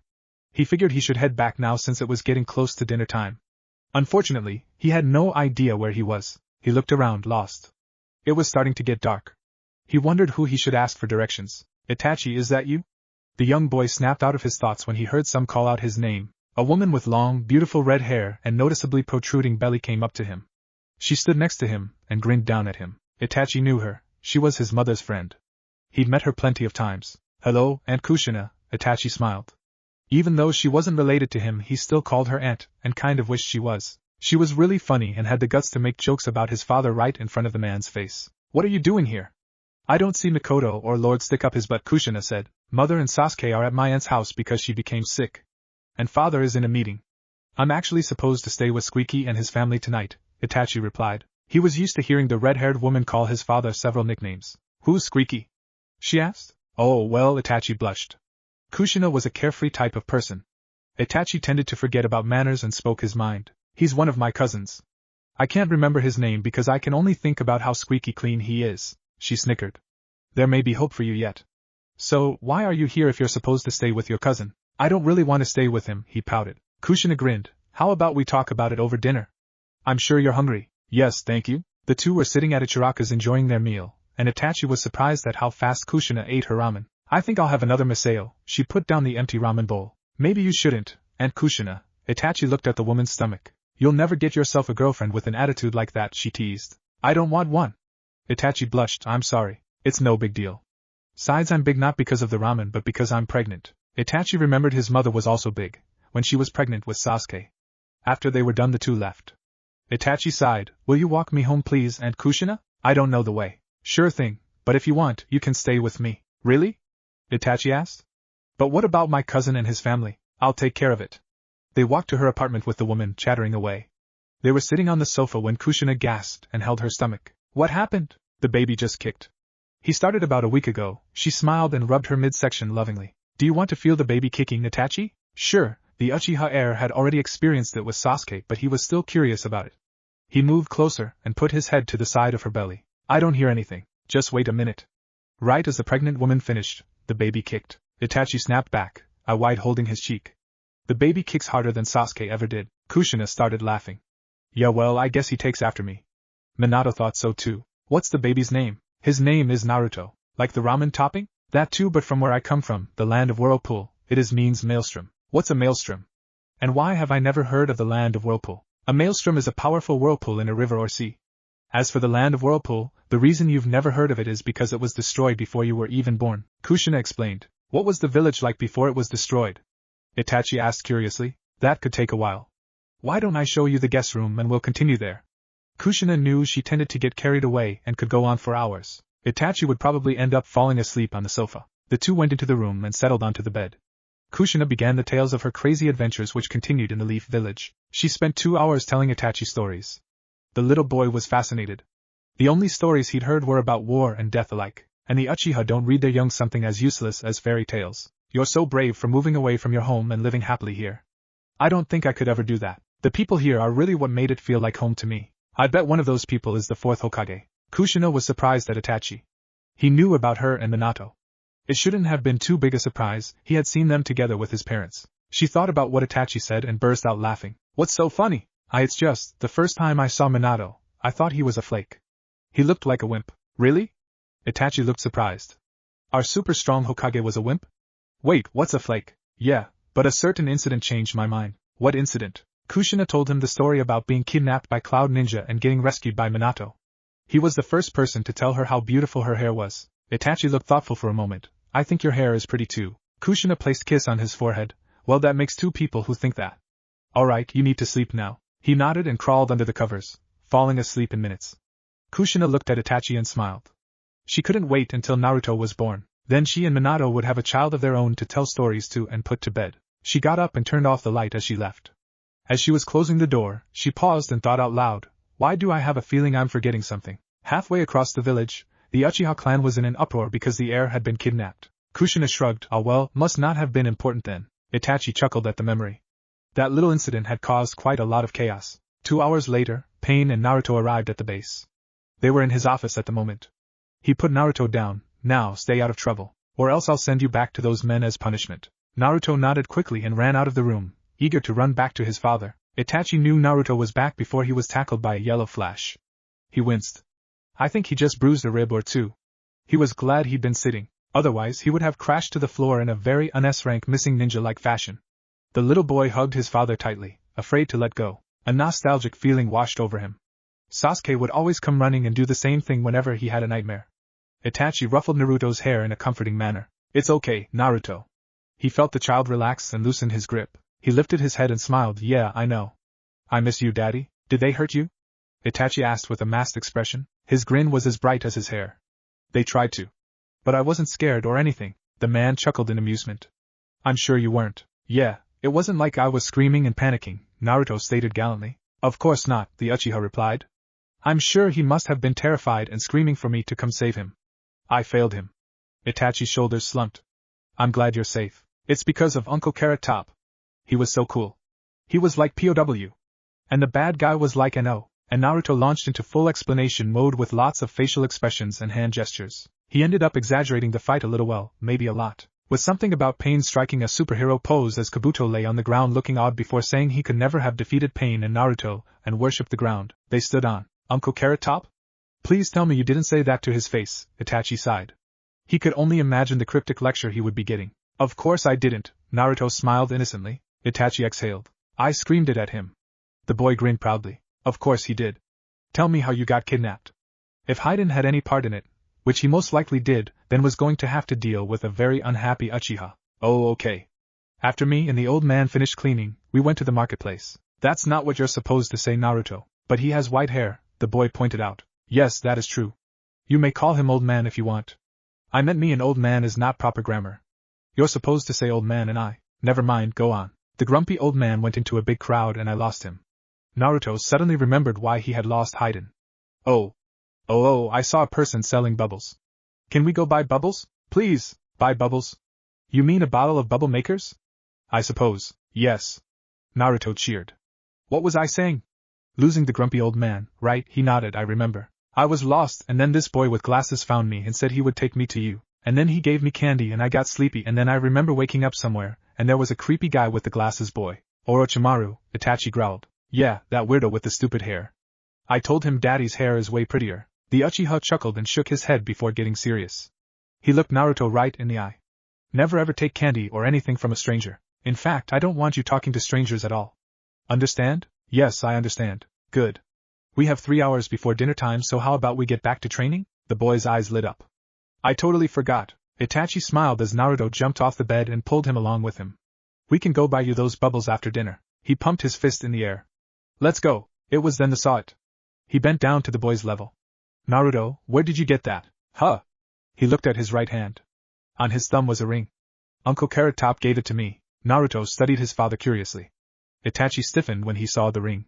It was black with white kanji for human sacrifice printed on it. When was this? Naruto yawned for the third time as he tried to keep up with Conan. She was escorting him to Pain's office. He had been cleaning the base with Hayden for the past hour or so. When they had to go clean the weight room, Conan had shown up. She said it was too dangerous for Naruto to be around the big heavy equipment. Phew. I get to have a little break. The boy shivered as he recalled Hayden's reaction when the man stepped in the weight room. His face had become a nice puke green and his body convulsed as he gagged. Here you are. Naruto noticed they had reached their destination. Conan turned and left. Come over here, Pain commanded from his place next to the big window. Naruto obeyed, too nervous to talk. Why am I here? Am I going to get another punishment? The man held out his hand. Here, take it. He gently picked up the object from the open palm, a black ring with white writing. Cool. His nervousness dissipated, replaced by excitement. I always wanted one just like the one my daddy has. Now put it on. Wait, can I have one in orange? Maybe with? No, Pain bluntly shot Naruto down, but one look stopped him mid-sentence. Put it on your right ring finger, on your right hand, the finger next to your pinky. It's too big. Naruto held his hand up. The ring was loose. Fine, put it on your thumb then. He did as he was told and put the ring on his right thumb. Hey, it fits now, Pain sighed. I had intended for you to wear it on the same finger as Itachi since you're his ward. But it can't be helped now. Only the leader wore the ring on the right thumb. The ring had a tracker. Contained within it was a tiny amount of the Rinnegan wielder's chakra. Naruto could be tracked by Nagato, and only Nagato, no matter where he was. Naruto, don't ever take that ring off. No answer. Are you listening to me? Naruto, in fact, was not listening. He was too busy admiring his new accessory. Pain crossed his arms and cleared his throat. He looked up to see the man almost glaring at him. Sorry. What were you saying? I said don't ever take the ring off. Okay, got it. Now get back to work. Naruto pouted. Pain glared. Naruto ran for it. Isn't it awesome? But I wanted it to be orange. Oh well. Let's go train now. Very well, Itachi sighed. He didn't like what the ring stood for. But there was nothing he could do about it. Itachi sat on a rock mediating, while Naruto was busy trying to tear a pile of leaves with his chakra. It took him 20 minutes, but he finally got it. You can now start the next chakra control exercise. Tree walking. Itachi sent chakra to his feet and climbed tree. Now you try it. The boy had a lot of energy, and the more he spent training, the less energy he could have making trouble. Naruto got the hang of tree walking in an hour. Itachi figured it probably had something to with the fact that Naruto already, in his subconscious, knew how to do it. They were walking to a lake so the boy could practice water walking. When they saw a familiar face, sitting by the edge, fishing rod in hand. Hey Itachi, Kisame greeted. Midget? I'm not a midget. Naruto stuck his tongue out. Kisame, Itachi nodded. What are you doing here? I'm fishing us some dinner. What about you? There was nothing else to do. I decided to train Naruto. Low-level chakra control exercises and such. He snorted. You sure the shrimp can handle it? It might be too much for the little baby. Naruto wrinkled his nose and waved his hand in front of his face. Daddy, can we go train somewhere else? It smells really fishy here. Kisame grinned evilly and started in deep scary voice to scare the boy. Surely you're not talking about me? Can we go to the aquarium? Naruto asked. Itachi had been considering training elsewhere to avoid the arguments that would surely erupt between his son and his partner. The question about the aquarium confused him. Why? To tell them we found their missing shark. Itachi expertly disguised his chuckle as a cough. Naruto beamed at him while Kisame stared open-mouthed. Before another argument could break out, a giant bird landed a few yards away from them. Deidara jumped off and walked up to the trio. Hey, he greeted lazily. I thought you were going to take some chic on a joyride? Were you too girly for her? Did she ditch you? Kisame asked. How do you take a chicken on a joyride? Wait, what's a joyride? Naruto wondered. No, Deidara glared. I ditched her, yeah? She kept screaming bloody murder the entire time. Guess she couldn't take being hundreds of feet up in the air too well. Itachi had made up his mind about going to another training ground. He was about to tell Naruto when Deidara interrupted him. By the way, Kakuzu wants to see you. He said it'll only take about a couple of minutes. Deidara was obviously annoyed having to talk to the Uchiha. 10 minutes? It'll be faster if I go alone. He looked at his son. I'll go by myself. Stay here and don't cause trouble. Okay, Naruto grinned and Itachi left. Kisame smirked. With his partner gone, it was going to be easy terrorizing the midget. Hey Shrimp, what are you going to do now? With Itachi gone, there's no one left to protect you. I don't need anyone to protect me from you. Fishy. Who are you calling fishy, midget? Ha! Is midget all you got, fish fry? And the insults continued to fly while Deidara listened in amusement. Go face. Small fry. Fish stick. You're one to talk. Fish cake. I wish I had some popcorn. Deidara thought, lounging on the grass. He had been watching Kisame and Naruto go at it back and forth like a tennis match. They were his source of entertainment for now. At least I don't smell like a stinking fish. Oh, is that so? Kisame grabbed a fish he'd caught with one hand and picked Naruto up by the back of his shirt with the other hand. Hey! Let go, you stupid fish out of water. Why? Don't you want to be friends? Naruto somehow grabbed the fish out of Kisame's hand and, thwack, smacked him right in the face with it. Wahahoho! Deidara burst out laughing, pointing. Kisame's face was priceless. His mouth was hanging open, making him resemble a dead fish. Kisame started flabbergasted. Did you just, thwack? Naruto smacked him with the dead fish once again. Deidara was rolling on the ground clutching his stomach with laughter. You want some more? Huh. Well, do you, beady eyes? Kisame was furious to say the least. He let out some killer intent and the bravado immediately left the boy. The killer intent finally snapped Deidara out of his laughing fit. The blood drained out of Naruto's face, and he dropped the dead fish. He tried to get out of the grip. You little freak. Kisame shook him with force. Wow, Kisame my man, take it easy. Don't kill him. So you wouldn't blow the shit out of someone that slapped you in the face with a dead fish? Well, true, Deidara admitted. Exactly, he emphasized the word by shaking Naruto with even greater force. The small boy whimpered. What Kisame is saying is perfectly understandable, yeah? But I wouldn't have a pissed of Conan after me if I did. The Jinchuriki was important. Deidara paused for a moment. Whatever. Itachi's going to be here any second now.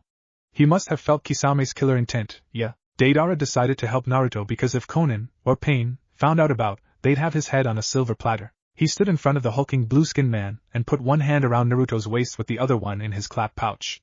In case the guy tried to attack him. Kisame, you better let him go because Itachi is not here, snarled a very pissed of Kisame. The Uchiha bastard's almost here. Kisame's too angry to sense him. Deidara wrapped his other arm around Naruto. Come on, he's just a dumb as shit brat. We need him. Let go. No. You let go. The brat's going to. What is going on? Itachi asked sharply as he landed near them. Kisame let go of Naruto, taken back by the sudden appearance of his partner. Had it not been for Deidara, Naruto would have fallen to the ground. He quickly moved a few yards away from the two. Itachi's eyes snapped to Naruto, who was now clutching Deidara tightly, much to the growling teen's annoyance. Stop strangling me, you little octopus! The boy loosened his grip and snuck a peek around him. Daddy, Deidara, can you take Naruto back to the base? Itachi said. I don't take orders from you. Still, he had no desire to stick around the Uchiha when he didn't have to. He was on the clay bird and feeling the breeze before Naruto could object. As soon as the clay bird was out of hearing range, Itachi turned on his partner. What were you thinking? The little shit slapped me in the face with a dead fish. Pain does not want him harmed. He is an important sacrifice. We need him to achieve our goal. Kisame grunted. I wouldn't have killed him. Just taught him a lesson. And it's good to see you haven't lost focus. The daddy charade was starting to make me worry you were developing a soft spot for the brat. I will take that as a compliment. Yes, a good shinobi is well versed in the art of deceit. This world is full of lies. Get off, Deidara commanded once the clay bird landed on the roof of the tower. Or I am going to push you off. You don't have to be so mean, you know, Naruto said, jumping off. Deidara took to the sky without a second glance. The boy looked up. I thought Daddy said Uncle Carrot Top made the rain stop only on Sundays. But isn't it Monday today? His eyes lit up. I bet Daddy is totally kicking that stupid fishy spud. Naruto made his way to the door, all the while daydreaming about Itachi beating Kisame black and blue. Wait, fish stick is already blue, what color would he turn? Huh, the boy turned the knob. It's locked. He tried to open the door several times but without success. What should I do? And, of course, Naruto ran to the edge of the roof and looked down. Gulp. He took a deep breath and sent chakra to his feet. Carefully, he climbed over the edge and started walking down the side of the building. This is so awesome. Fortunately, the building didn't have as many wires and pipes, thus making it easier for Naruto to walk down. He wouldn't have to step over anything. Hey, this is pretty easy. Naruto grinned. A window. It was at least 6 feet tall and 3 feet wide. Now I just have to. The window opened and Naruto saw Pain. Uncle Carrot Top. Looky what I can do. What are you doing? Standing on the side of the building. I see that. Why are you standing on the side of the building? Because the door was locked and I couldn't take the stairs. How did you get? Never mind, just get inside. How do I do that? Nagato forgot he was talking to a 5-year-old. Here, just take my hand and I'll pull you in. Okay. Please don't drop me. Pain safely pulled Naruto inside. Thanks, Uncle Carrot Top. Don't call me that. What about Uncle Ginger Man? No. What about? No. Naruto pouted. Where is Itachi? He's supposed to be keeping an eye on you, not let you run wild. Daddy's beating up the evil blue man. Evil blue man? Kisame? Doesn't matter. Itachi's back. I'll just, yay. Daddy's back. Naruto shot out of the room. I wasn't done talking to you, Pain said. Too late, the boy was already gone. Kids these days, Nagato grumbled. Daddy? Naruto raced down to meet Itachi and Fly tackled the Uchiha when he saw him. Itachi caught the boy in his arms to prevent him from falling to the floor. Where's Fish Stick? I bet you totally kicked his butt. He smiled. I don't think he'll be bothering anyone for a while. But stay out his way anyway. Okay, do you want to continue training or take a break? I want to take a break. He grinned with big, innocent eyes, hoping the man would catch on. I take it you want to go to buy a bottle of bubble makers? Yes. Naruto cheered. First, let's get some money. And a jacket for you, it's raining. Naruto looked around in awe. He pushed the hood of his blue jacket back. It was too big and kept falling into his eyes, much to Itachi's amusement. Daddy, I want to walk. He was being carried by Itachi. It's fine, Naruto, I can carry you. But you're too slow, the little boy whined. I'll move faster then. But I'm not putting you down. Naruto crossed his arms and tried to look serious. But his hood fell into his face again, making him pout and his father smile. Itachi continued carrying the amazed little boy the entire way. Maybe I am being a little too paranoid. He mentally shook his head. No, better safe than sorry. In all fairness, he figured all parents were like that, especially after a successful kidnapping. Over there, Naruto pointed excitedly. They walked up to the man selling the bubbles. Hello there. Would you like to buy a bottle of bubble makers? How about 2 bottles and get the third one free? We'll just take one. Itachi handed over the cash. The merchant handed Naruto 1 bright yellow bottle. Itachi took the change. Thank you. Please come again. They continued to explore the marketplace. Naruto, don't open the bottle right now. The rain will get in. But I want to play with bubbles right now. Itachi didn't get a chance to reply when Naruto's stomach grumbled, making him laugh. Okay, we'll play with bubbles later. Can I have some ice cream? He begged. Pretty please? I don't know. You might spoil your dinner. Naruto made a puppy dog face. Itachi relented. The boy had been kidnapped earlier that day. They bought a blueberry-flavored one and Itachi split it in half, giving one half to Naruto. Look, my tongue's blue. Naruto then stuck his tongue out proudly to house his father. Yes, it matches the color of your eyes. Yours is blue too, he giggled, the innocent sound bringing a smile to Itachi's face. They spent rest of the afternoon training. More accurately, Naruto practiced chakra control exercises such as leaf concentration, while Itachi observed and gave helpful hints. Half the time during training, Naruto slacked off. He chatted away while his father realized the boy couldn't, for the life of him, maintain an attention span of more than 10 seconds. They stopped when it came time to eat dinner. Daddy, can I go play with bubbles now? Of course, Itachi smiled, something he realized he was doing quite often recently. They ducked inside, to a room with a glass ceiling. Itachi sometimes went there by himself and looked at the rain showering down on the glass. He found it strangely peaceful. Naruto quickly opened the yellow bottle and tried to make some bubbles. It didn't work. I think it's broken, he said sadly. Why don't you let me try? Itachi held out his hand. Naruto handed over the yellow bottle. The Uchiha started to create bubbles. The boy squealed in delight and chased after them, screaming joyfully. He pouted as another one popped. He grinned and stuck his tongue out and tried to catch one in his mouth. It popped. Bleh, tastes like soap. Naruto made a face and Itachi laughed. They spent the rest of the day playing and slacking off. What would you like to have for breakfast, Naruto? Itachi and Naruto were in the kitchen for breakfast. I want scrambled eggs, sausages, bacon, and pancakes too. The Uchiha chuckled, that's a lot of food. You sure you can eat it all? Yep, Naruto responded cheerfully. Usually, we have a cook to prepare and leave us food, but he's out. I'll see what I can do. Do you want to help me? Yes. And they attempted to make breakfast. Daddy, the eggs are burning. I know. They're not coming off. Wait, Naruto, be care. Clang! The bowl with the pancake mix crashed to the floor. Sorry, Naruto tried to apologize and his hand smacked into the milk carton which crashed into the juice carton, effectively spilling both drinks. They carefully stepped away from the mess on the floor. Itachi sighed. How about we clean up and go out to eat? Sure. We'll clean up the spilled juice and milk and, Daddy. The eggs are on fire. He pointed behind the man. Yes, the spilled mess and the what? Itachi picked up Naruto and moved away from the burning pan. He put the boy down across the room. Stand back. He made hand signs and used a water jutsu to put out the fire. Ooh, that's so cool. Can you teach me? Please? Fine. But let's clean the kitchen first. The father-son duo wandered around the marketplace once again, looking for a place to eat. Naruto was wearing his blue jacket, and Itachi was back to carrying him. Daddy, I want ramen. Naruto, it's very unhealthy to eat something so heavy in the morning, but ramen is the food of the gods and should be enjoyed every day at least 3 times, breakfast, lunch, and dinner. Absolutely not, Itachi stated disapprovingly.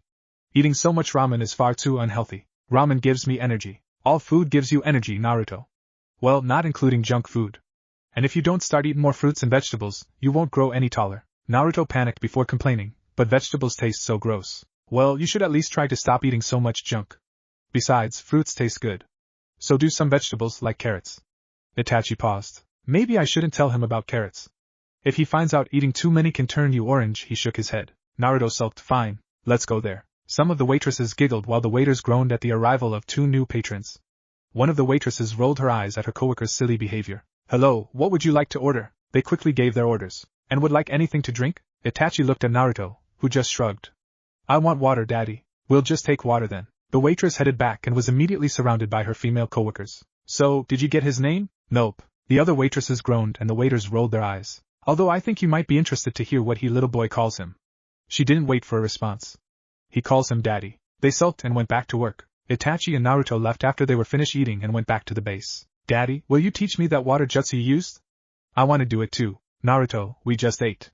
It's not a good idea to exercise right after you eat, but I really want to learn it. How about I first teach you what elemental jutsu is? Okay. Itachi took a card out of the drawer and gave it to Naruto. Here, put your chakra into it. What is it? It is a special paper ninja used to determine what elemental affinity he or she possesses. If the paper turns to ash, you have a fire affinity, meaning you can use fire-style jutsu. If the paper turns wet, you have water. It wrinkles for lightning affinity, crumbles for earth affinity, and tears and if you have a wind affinity. Itachi sat down on his bed and motioned for Naruto to join him. He pulled out another one. Watch this. He put his chakra into the card and half of it turned to ash while the other half became wet. Half of the ninja today have only one elemental affinity. Most people of the other half have two, and so do I. Some ninja over the rank of Jonin can have up to 3, but that is very rare. His thoughts turned to a certain gray-haired perverted Jonin. I want to try it. Naruto enthusiastically checked his elemental affinity. The card ripped. He was disappointed. He had been hoping for 3. Wind, Itachi said, not too surprised. Do you know any cool wind jutsu? Naruto asked hopefully. No fair. Sorry Naruto, Itachi smiled apologetically. I'll see if I can find any scrolls on it. He shrugged, it's okay. Can we play hide and seek? Please? Itachi nodded. Okay. Naruto jumped off the bed and took Itachi's hands, covering the man's face with them. You're it. Count to 50, the boy said as he looked for a place to hide. And don't peek, the Uchiha chuckled. I won't. If I do that. No, it's better if I, Deidara mumbled to himself, as he made his way towards the base. He opened the door and headed straight to his room. He wanted to write down the modification he wanted to make to his suicide bombing clone before he forgot. Too lost in his thoughts, Deidara forgot to close the door and a small black figure quietly snuck in. Later on, a large, scorpion-like puppet returned to the base. Idiot, Sasori growled. Leaving the door open like that, Deidara must be getting stupider by day. They were a group of powerful ninja, an illegal organization. They did not have or need guards. The tower was not even booby-trapped. The villagers knew better than to come there. Still, leaving an entrance open irritated Sasori. Daddy, how do you know I was hiding there? Naruto pouted as he and Itachi went back to their room. The constant giggle may have been a giveaway. Hey, oops, he rubbed the back of his head, making Itachi chuckle. I'm going to go get some chocolate milk. I'll come with you, Itachi offered. No, you don't have to. I can go by myself. I'm a big boy now. Itachi gave his blonde son an amused look. I'm sure you are. Be careful though, you have a tendency to get into trouble. I'll be fine. You can go now. Naruto made a shooing motion with his hand. Itachi sighed and continued. The 5-year-old went to the kitchen and opened the fridge. Where's the chocolate milk? Oh. There it is. But how am I going to get it from up there? Naruto closed the fridge door and went to get a chair. He stopped when he saw something under the chair. A kitty. The boy picked it up. I always wanted a puppy, but kitty's fine too, even if it is kind of weird looking. I'll ask Daddy if I can keep him. He gasped. Maybe if I ask, he'll get me a puppy too. And then I can have them both. Naruto ran to find Itachi, chocolate milk forgotten. Not watching where he was going, he ran right into the other blonde Akatsuki member. Watch where you're going, brat, Deidara growled. Naruto fell and dropped the animal. Sorry, I just was excited because I went to get some chocolate milk and found a kitty and I... What? My chocolate milk? You can't have any, yeah, Deidara glared. Naruto shrugged, okay then I just... What's going on here? Hiriko appeared. Kakuzu was beside him. We heard yelling about chocolate milk. Nothing, none. The little brat wasn't watching where he was going. Why the hell were you running in the hallway? Kakuzu asked. I wanted to ask Daddy if I could keep the kind of ugly black kitty with a white stripe. Naruto turned around and pointed at the frightened animal. The said cat had pounced on his front paws and aimed. The Akatsuki members, minus an oblivious blonde boy, made to dodge but they were far too late. The skunk fired. What's taking him so long? On cue, Itachi heard Naruto and Deidara scream plus Sasori and Kakuzu curse. He darted down the hallway the same time as Haiden. He shot the Jashinist a suspicious look. What? Why you always gotta blame me? They stopped when they saw Naruto, Deidara, Kakuzu, and an open Hiriko with a red-haired teen not far from it. Itachi was shocked to see how youthful Sasori appeared despite his age. A rotten stench caused the two newcomers to cover their noses. What the foo, sure, hell's going on? Haiden glared at Itachi before turning back to his scene before them. Deidara looked angrily at Itachi, then Naruto, and back at Itachi. Your stupid brat brought a skunk into the base. He turned towards the red-haired teen. And if Sasori had moved his big ass faster I wouldn't have been sprayed. Sasori shot his partner a look of utter disdain. As I recall, didn't you just come in? If you hadn't left the door open the damn thing wouldn't have gotten in. Are you blaming this on me, yeah? No, I'm saying it's my entire fault, Sasori's voice dripped with sarcasm. Of course it's your fault. Maybe you should stop playing with your pathetic excuse of art because all the chemicals are destroying the little amount of brain cells you have. My pathetic excuse of art? You're just jealous because my art's more beautiful than yours, yeah. Please, everyone knows. And off they went. Hayden laughed with his hand still covering his nose and mouth. Damn Kakuzu, you always looked like shit and now you smell like it too, he laughed. Akakuzu furious stalked toward his partner. Hayden, back away. Oh hell no. Keep away from me or Jashin help me out. Itachi quietly took Naruto away in the confusion.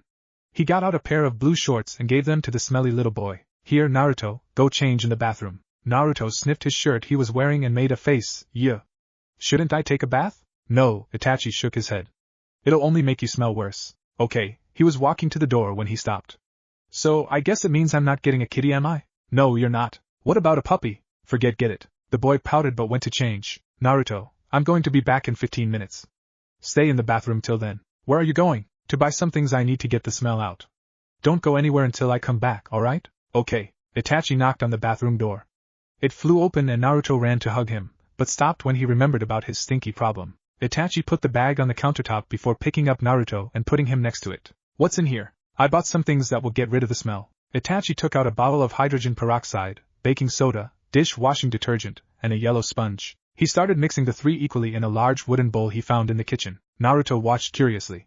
Itachi used the sponge to cover the boy's body in the mixture. He was careful to keep it out of the boy's eyes and ears. Now we let it sit for 10 minutes. Then we repeat the process 3 more times. How do you know it'll work, Daddy? Itachi chuckled. My best friend got sprayed once when he decided to scare a skunk for fun. He showered but it only made the odor worse. This mixture effectively got the smell out. Your best friend? I bet he was really cool. What was his name? Shursui. His name was Shursui Uchiha. Actually, he was a lot like you. Shushish. Naruto struggled to get the name right. His face lit up when he got an idea. I know, I'll call him Uncle Shushu. Yeah, Uncle Shushu. Itachi's body shook with laughter. He could practically imagine Shursui's expression if he could have heard Naruto call him that. Naruto grinned. He was in a clean pair of black pants, purple shirt, and no longer smelling of skunk odor. Itachi was drying his hands when he heard Naruto's surprised cry followed by the sound of him jumping into bed. He bolted into the room, his eyes searching only for a spiky blonde head. Itachi spotted a bump under the comforter. He came and sat on his knees next to the bed. Naruto, what is it? The boy poked his head out a little and whispered something. Itachi looked confused, unable to understand he was saying. What? He sat up and looked over Itachi's shoulder. His eyes widened before he jumped over onto Itachi's bed. The Uchiha looked behind him and got a little surprise in the form of a black cat with a white stripe pounced on its front paws. The skunk fired again. You have got to be kidding me. Itachi was sitting on the toilet seat with nothing but a towel around his waist. Naruto was using a sponge to clean his sulky father's shoulder. After he had been sprayed, Itachi had thrown the skunk into the empty room across the hall and locked the door. Apparently, the foul beast had sprayed many of the rooms in the base before coming to Itachi and Naruto's room. Hayden had graciously offered to sacrifice the skunk but not before cracking jokes at Itachi's expense. Thanks to the skunk, the entire base smelled like a dump site. Luckily for the Akatsuki, Sasori, who much to their shock looked like a teenager, decades younger than he should have, was able to convert the mixture Itachi had used to clean Naruto to a gas and got rid of the skunk odor. They were spared from having to camp outside in the rain. They knew Pain wouldn't stop the rain because he wanted to see them suffer. Itachi had insisted that he was more than capable of cleaning himself but Naruto wanted the chance to play dad. Itachi had agreed only because he didn't want Naruto, knowing his luck, to accidentally end up watching Hayden kill the skunk and be traumatized, which led to the current situation with the boy enjoying playing daddy with Itachi sulking quietly. Stupid skunk. Later that night, Itachi glanced over at Naruto's bed. The boy was sleeping with his mouth open. He chuckled and looked up at the ceiling. Naruto's like a miniature sun spreading light and joy in the lives of people around him. Itachi sighed sadly. He wished he could have met him sooner, when he was younger. I should have done something. I knew he was Aunt Kushina's son. He shook his head. There was no use crying over spilled milk. I have to send Naruto back home, get him away from here. But he was loath to part with the cheerful child. His thoughts turned to the date. I can't make up for all the ones I've missed, but I could make at least this one a happy one. He made up his mind. He would find a way to send Naruto back a few days after October 10th, the boy's birthday. Days had passed since the skunk incident, as dubbed by the Akatsuki. And so far, there hadn't been any problems by Naruto and the Akatsuki as well. The boy practically clung to Itachi majority of the time. The two generally trained together, ate, played games, drew, talked, and Itachi read Naruto stories. Today was the beginning of yet another blissful day. Naruto skipped to the kitchen for breakfast. The rest of the Akatsuki members were already present, and going on about their morning routine. He took a seat between Hayden and Deidara, across from Itachi. Guess what day it is tomorrow? Hayden snorted, the day Deidara finally picks one sex as his own. No, Naruto shook his head. He looked confused. I don't know what that means. The day Hayden learns how to speak properly, yeah, Deidara replied. Nope, Naruto stated, smiling. Hey, I speak good. At least I don't add weird throat sounds or yeah at the end of my sentences, Hayden shot back. It's my birthday, Naruto declared. The two Akatsuki members finally looked at him after ignoring him. I'm going to be 6. Deidara and Hayden blankly stared at Naruto for a few seconds before turning back to their breakfast. Naruto looked at Itachi. Daddy, can I have a party? No, he shook his head. I am sure Pain will be against it. He pouted but then got an idea. I'll just go and get him to agree. He shot out of the kitchen. Wait, Naruto. Itachi tried to stop him but he was already gone. Brat's got guts if he's just going to drop in on Pain uninvited. Deidara munched on his toast. He hasn't got guts, he's just stupid, Hayden exclaimed after he stuffed his face with bacon. You would know about stupid, wouldn't you? Kakuzu rolled his eyes. Sasori stared at nothing in particular. It sure has gotten terribly boring. He glimpsed at Naruto's previously occupied seat. I suppose I can use the brat to entertain myself. He no longer moved around in Hiriko after all the Akatsuki members had been his real body during the skunk incident. He looked down, red hair covering his eyes, smirking. I have a few ideas I can use to relieve my boredom. Sasori broke out of his thoughts when his partner spoke up. I have an idea. If the brat gets his party, how about we tire him out and send him to bed early? And then we can have our party. Sounds good to me, Kisame nodded. Itachi shrugged in indifference. Makes no difference to me, Sasori declared. No, absolutely not. It's a waste of money, Kakuzu glared. Too bad, old man, it's 5 against 1. We're having the party, Hayden smirked. Itachi and Sasori never agreed, dimwit. They never disagreed either, yeah, Deidara argued. Besides, even without them it's still 3 against 1. Who's the dimwit now? Hayden shot him a smug look. Kakuzu took his fork and stabbed him in the arm before storming out, ignoring the profanities his partner was screaming at his back. Naruto threw open the door and stepped in. Pain looked at him, and Nagato mentally sighed. I knew the peace wouldn't last long. 1 second Naruto was standing in the door, and the next he was sitting on Pain's lap. The man looked about as startled as he could at the boy. He's fast. The Deva Path narrowed his eyes, staring at the boy's blonde hair. Uncle Carrot Top, can I please have a party tomorrow? It's my birthday. Please, Uncle Carrot Top? Please? Naruto begged with huge puppy dog eyes. Forget it. Come on, Uncle Carrot Top. Pretty please with ramen on top? Fine, I will allow it. Naruto beamed and Pain added quickly, but only on one condition. What condition? You have to stop calling me Uncle Carrot Top. Naruto pouted but then got an idea. I'll just call him Uncle Carrot Head instead. Okay, he agreed and jumped off Pain's lap. He rushed off to tell his father the good news.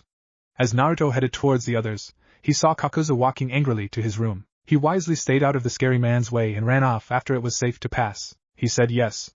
He said yes. Naruto chanted, skipping into the dining room. Hayden, Deidara, and Kisame shared a look and grinned. Time to go plan for the party. Yeah, Deidara left with the other two on his heels. Sasori observed as Naruto climbed into Itachi's lap and went off about chocolate cake. The Uchiha had a look that stated he was merely tolerating the little boy's presence. Sasori excused himself after 2 minutes, leading Itachi to relax. The redhead smirked as he walked to his room. He's good. But after lying and pretending for all these years, it's only to be expected. Uchiha thought he had everyone fooled. He had to admit, he really did have everyone fooled. Everyone but him. No, he's not good, he's better than good. Sasori lay on his bed, staring at the ceiling. He never slept, but he didn't mind the piece of furniture. He was a puppeteer and more importantly, a spy master. Knowing when he was being lied to was quite imperative to his survival. Unlike that pathetic excuse of a spy, Jiraiya, he rolled his eyes. It was in his nature to know everything that went on, and unlike the Toad Sannin, he was willing to go to whatever lengths it took. He smirked as he sat up and picked up a book. Now that Pain has approved, I can give this to the brat, in the form of a gift. He narrowed his eyes. He had to make sure Naruto had it with him when he reverted back to his real age, which should be a few days from now. It's too bad that the pool of life will only make the pure of heart young. The priest had blurted it out to him to rub it in his face as he was on the verge of death, seeing the cloak and mistaking him for Orochimaru. Sasori had never bothered telling his partner. Though maybe he should have. He would have enjoyed the look of outrage on Orochimaru's face when he had learned that fun little fact. Naruto was currently taking his afternoon nap while the rest of the members were in the living room. Conan was speaking for Nagato. As you have heard, Pain has agreed to the party. We have to keep Naruto from suspecting. Which means everyone, Conan glanced at Kakuzu, has to give him a decent gift. Kakuzu muttered something unintelligent under his breath. Hayden opened his mouth to say something but then stopped. He grinned wickedly. I know just what to get. She narrowed her eyes. It had better not be anything related to death or blood. Hayden shot her an angelic look. I would never. I also have an idea about what I'm going to give him, Kisame said. I would like to give him a royal beating. His thoughts wandered over to his partner, and then Conan. But he couldn't ignore orders from there above. Sasori nodded, as do I. My gift is going to outclass all of yours, Deidara grinned.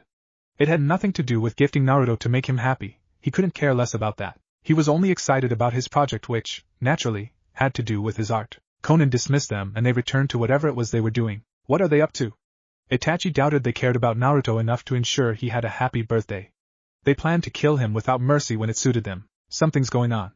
He returned to his room, troubled and unable to figure out their sudden desire to ensure Naruto was comfortable. He sat down and cupped the little boy's cheek. Naruto clasped his hand in sleep and smiled. The picture made Itachi's eyes soften and he smiled. He used his other hand to stroke Naruto's hair. The Uchiha just sat there. He wanted to remember it forever. You sure know how to make your way into people's hearts, Naruto. Just a few more days. They only had a few more days together. And then he would send the boy back to the village. Itachi felt his heart thump painfully. The longer Naruto stays, the higher the risk gets that something will happen. Something bad. His life was bleak before, he wondered what it would be like without Naruto. I should get up. Itachi sat there.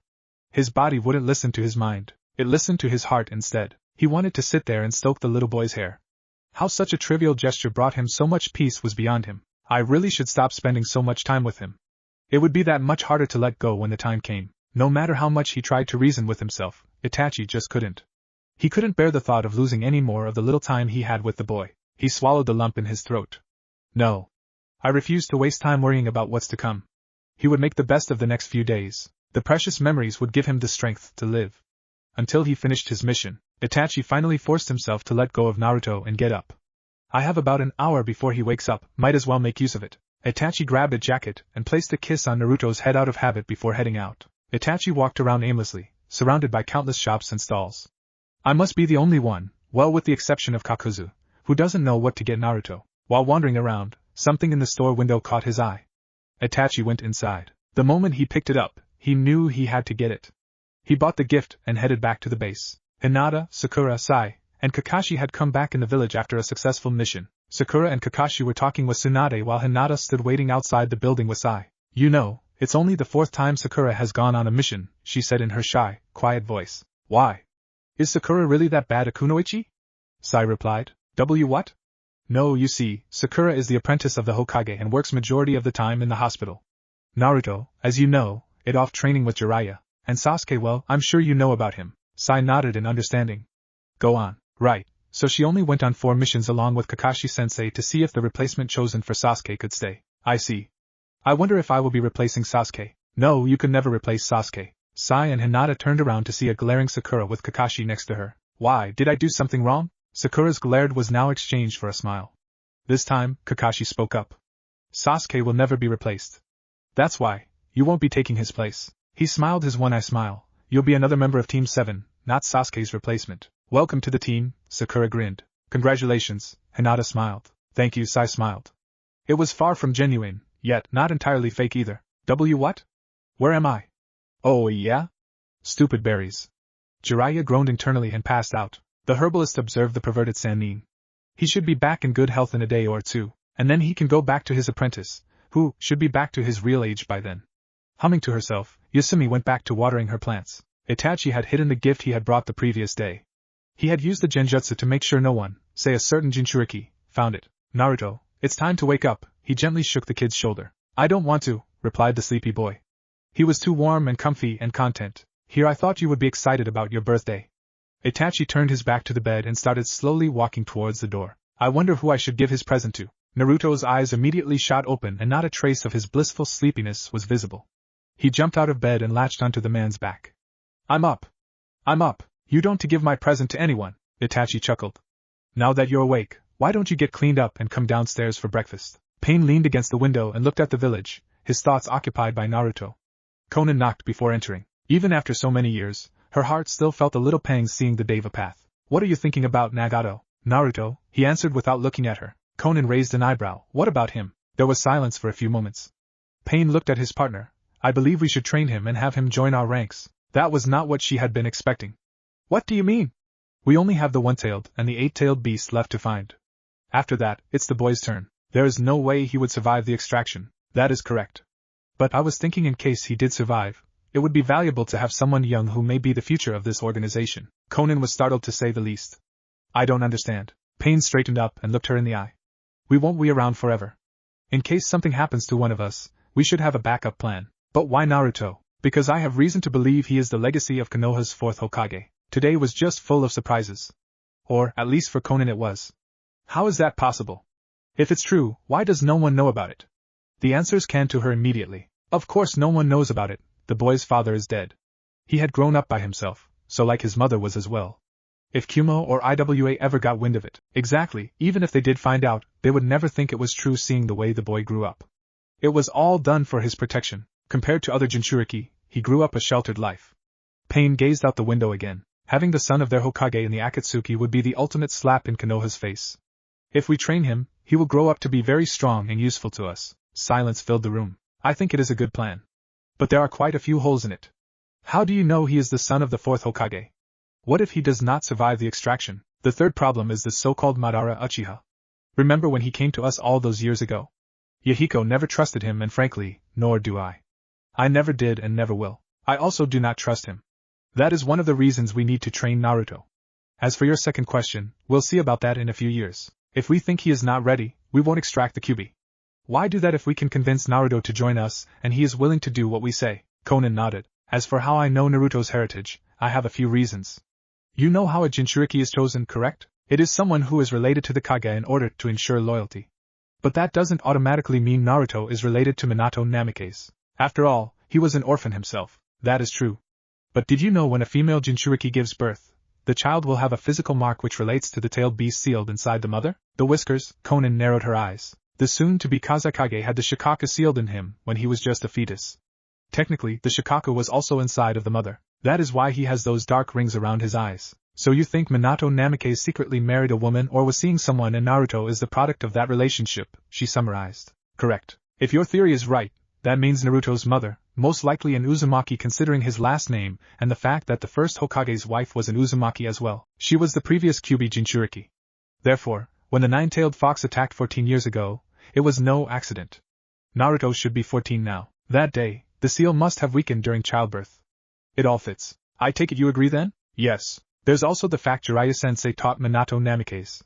He named his son after the hero in his teacher's first book. It's all coming together, isn't it? Yes, it is. She paused. There's something you should know. What is it? Itachi, Conan replied. Pain raised an eyebrow. I've been observing him, making sure the Jinchuriki was properly looked after. What did you find? Pain questioned. He's more than looked after. Call it a gut feeling, but I think he's grown attached to the boy. The man, no, the boy, who murdered his own family in cold blood acting soaring and protective, was strange. Itachi seems to want to keep Naruto sheltered from the world. He does everything he can to make the boy happy. He seems to be growing fonder of Naruto day by day. He's an excellent liar then, Pain said. Itachi has never done anything to prove he is not loyal to us. True, Conan admitted. He's just too eerily convincing. He must have been eerily convincing before he massacred his entire family too. So, do you agree with the plan regrading the boy? Yes, it's decided then. Naruto will be trained to become the Akatsuki's weapon. If he succeeds, he will be the organization's legacy. If he fails completely, we'll extract the beast. Naruto came skipping down to breakfast. As usual, Deidara, Haiden, Itachi, Kisame, Kakuzu, and Sasori were already present. He sat next to Itachi and helped himself to some waffles. So, what gifts did you guys get me? I am not telling. Deidara didn't even look up from his plate. You have to wait till later to find out. Sasori rolled his eyes. Can I get a little peek? Forget it, Haiden scoffed. Naruto turned on his pleading puppy dog eyes and Itachi wisely stood up to put his plate away. He turned to Kakuzu who didn't spare him a glance. Finally, Naruto attempted to ensnare Kisame. You wish, he snorted. Naruto pouted and took a big bite out of his waffles. Kakuzu sighed and stood up to leave, muttering under his breath, brat. Clearly he still wasn't over having to waste money on the party. The boy swallowed before answering. His father had told him it was impolite to talk while eating. I'm not a brat. I'm a full 6 years old now. Naruto puffed his cheeks, which succeed only in making him look more like the cute little kid that he was. Naruto sighed as he spaced out again. He had spent most of the morning imaging the kind of gifts he would be receiving. I hope Haiden gets me something like that 3-bladed stick he carries. But in black and orange. He moved his crayons and drawings out of the way before flopping on his stomach. Maybe Deidara will give me one of his bird thingies. It would be so cool to fly around everywhere. Naruto sighed contently. Wonder what I'll get from Sharky. A fish maybe? He sighed in disappointment. Is something wrong, Naruto? Itachi asked when Naruto sighed once again. Nah, he shrugged his shoulders in a flippant manner. For a moment there, without the cheerful smile on his face, Itachi swore Naruto looked and behaved somewhat like a teenager. It bothered him a little, a reminder his days with Naruto were numbered. He quickly shook his head clear of those thoughts. Since you don't seem to have anything to do, would you please give this scroll to Pain for me? Itachi held it out towards Naruto. Sure, the birthday boy grinned as he jumped off his bed. Thank you. Morning, Uncle Carrot Head. Uncle Carrot Head? Pain stared. You said I couldn't call you Uncle Carrot Top, so I figured I should call you Uncle Carrot Head instead. I got the brat to stop calling me by an embarrassing name only to have him come up with an even more embarrassing one. Nagato sighed. What kind of other embarrassing names would he come up with if he stopped the boy from calling him Uncle Carrot Head? Maybe it was best to go along with it. I changed my mind.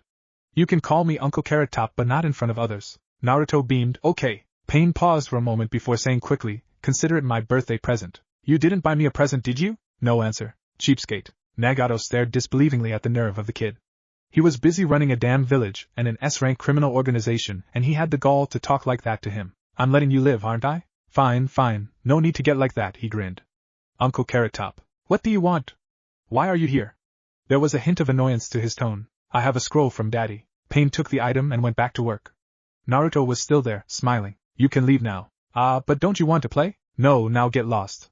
Pain replied with a blank face while internally strangling Naruto. Come on, let's play hide and seek. No, go play with someone else. Nobody else wants to play with me. And I don't want to play with Daddy because he keeps winning. I don't. Pain stopped. Wait, does that mean Itachi's played hide and seek with him? He narrowed his eyes as his last conversation with Conan came to mind. Then again, playing that game meant Itachi wouldn't have to deal with the kid and get a little break.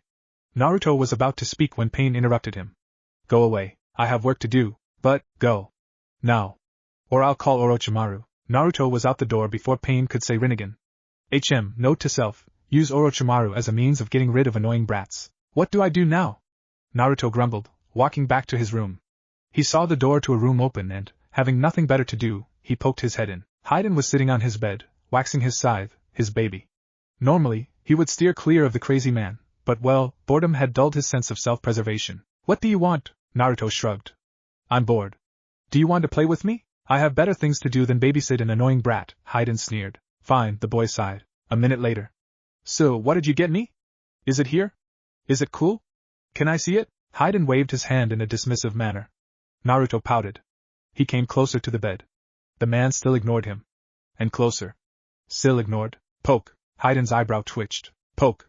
Poke. His hands shook. Poke. Poke. Poke. Hayden grabbed his scythe. That's it. Ahee! Naruto squealed and ran out of the room. His wailing quickly turned into giggles. He looked to see if Hayden was still following him. He wasn't. Where'd he go? Silently, he went back to the room to sneak a peek. Hayden was back on his bed. Suddenly, he turned around and started to chase Naruto again. I'm going to murder you, kid! Ah! Naruto screamed in terror and delight. He turned around. Hayden had disappeared again. So the boy tried sneaking into his room again. Where is he? The room was empty. Ahem, someone said behind him. Naruto turned around and smiled sheepishly. Heh heh. Naruto was sent flying out of his room. The door slammed shut behind him. He stood and rubbed his behind. Oi. Naruto sighed, continuing walking down the hallway. What to do, what to do? He saw a door. I wonder what's in here. And he went in. Deidara was sitting in the middle of the room with his back turned. Hi. What are you doing? He tried to look over the artist's shoulder, but Deidara shifted to the left and blocked his view. Naruto moved and tried to see again, only to have Deidara shift again. He gave up and decided to look around the room. What's this? 1 second Naruto was inside the room, looking at a sculpture. The next he was outside the room, looking at a closed door. Naruto continued walking down the hall. I should just go back to my room. At least Daddy won't kick me out. Unfortunately, his curiosity got the best of him, and he went into another room. This one belonged to the one and only puppet master, Sasori. Naruto wandered over to the redhead and plopped down next to him. He picked up what appeared to be a hand with an Akatsuki ring on it. Sasori wordlessly took it from him, making him pout. At least Sasori hasn't thrown me out of his room. Yet. His thoughts turned to the hand. It had felt real, but also different from a normal hand. It was totally gross and cool at the same time. The 6-year-old studied the room he was in. His eyes spotted Hiriko in the corner of the room. Naruto got up and looked at the huge scorpion-like puppet. Seeing that Sasori was absorbed in whatever it was that he was doing, Naruto tried to be as silent as he could. He was about to step inside the puppet when a voice interrupted him. Don't even think about it. He sighed and retracted his foot. Then he suddenly jumped in. The bottom of Hiriko was rather comfy. Naruto looked around the puppet delightedly. A shadow fell on him, and he looked up to see Sasori with his arms crossed. Naruto smiled innocently. What? I didn't think about it. I just jumped. Sasori pointed to the door. Naruto got out of Hiriko and shot him a puppy dog look without success. He bowed his head and left. I'm really starting to hate hallways. Naruto thought grumpily. He had it. He was tired of getting kicked out of rooms. I'm so tired. Naruto yawned. I want an afternoon nappy. Naruto went into his room and saw Itachi still sitting at the desk. He went over and crawled into his lap and hugged him. Naruto, Itachi did not sound happy. The boy looked up with teary eyes, startling him. You're not going to kick me out of the room too, are you, Daddy? No, he shook his head. Naruto smiled and snuggled in.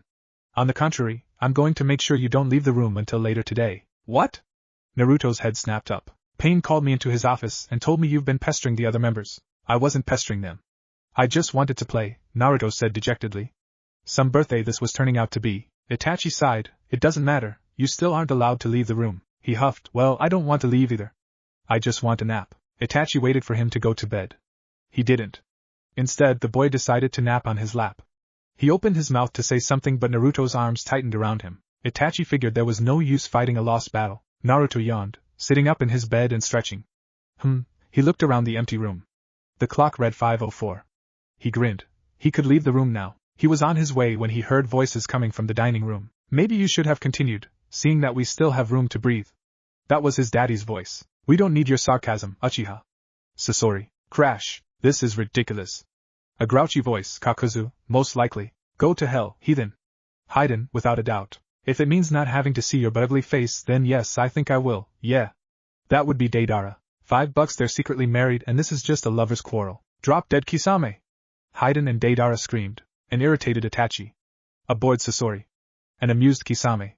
A grouchy Kakuzu. Haiden and Deidara strangling each other. And balloons. Dozens of colorful balloons. And streamers. Stuck in the members' hairs. And arms. And bodies. And everywhere. That was the scene in front of Naruto. It looked like a rainbow threw up balloons and streamers in there.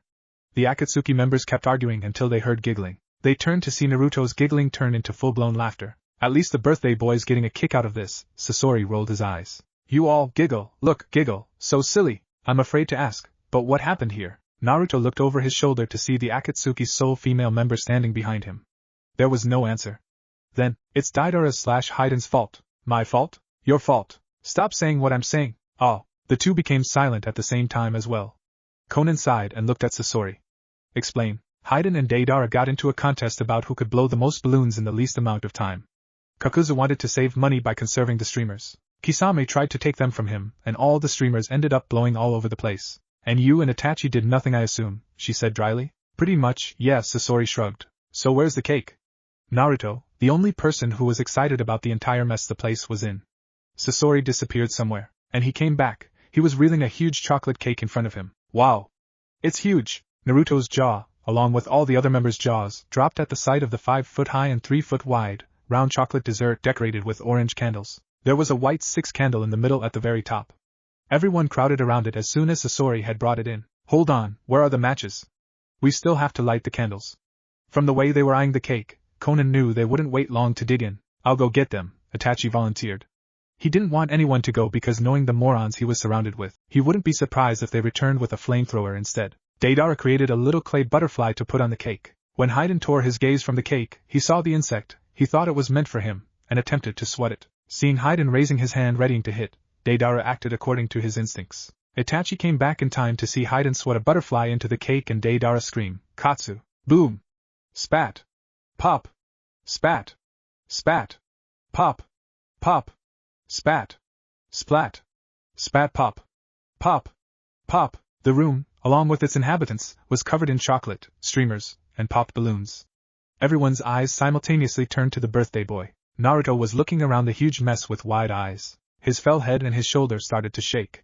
The room's occupants readied themselves for an hour or two of crying from the boy. Itachi felt his insides twist uncomfortably. Naruto looked up, trying his hardest to control himself, but he just couldn't. Bwahahaha. We look so silly. He broke into another fit of laughter. Everyone relaxed? No annoying temper tantrum. Naruto stared at Itachi's head. Daddy, look at your head. There was a huge piece of chocolate cake sitting on the Uchiha's head. Everyone but Itachi, Sasori, and Conan were laughing now. It was that moment Zetsu came in. Unfortunately, he stepped in a dollop of icing and slipped. Thwack! This time everyone was laughing at the now unconscious Zetsu. Unknown to them, Nagato had been watching the entire time, and was also having a good laugh from the chaos. The room was finally clean. And so were all the others. Presents, yeah, Naruto said, super thrilled. Conan had made them clean up the mess before moving on. She didn't want to take any chances of having the place getting infested with insects like roaches and ants. First up was Kakuzu. Ramen coupons. He took them enthusiastically. And I can use them anywhere I want. Everyone looked at Kakuzu in surprise. It sounded kind of pricey. Not mention fishy. He probably stole them. They all thought. They were right, of course, but Kakuzu knew they wouldn't call him on it. Second was Haiden. Here you go, kid. I'm sure you'll enjoy it, he smiled big. Itachi was immediately on guard. Naruto opened the gift excitedly. You got him porn books. Itachi looked distastefully at the things. What? Haiden asked innocently.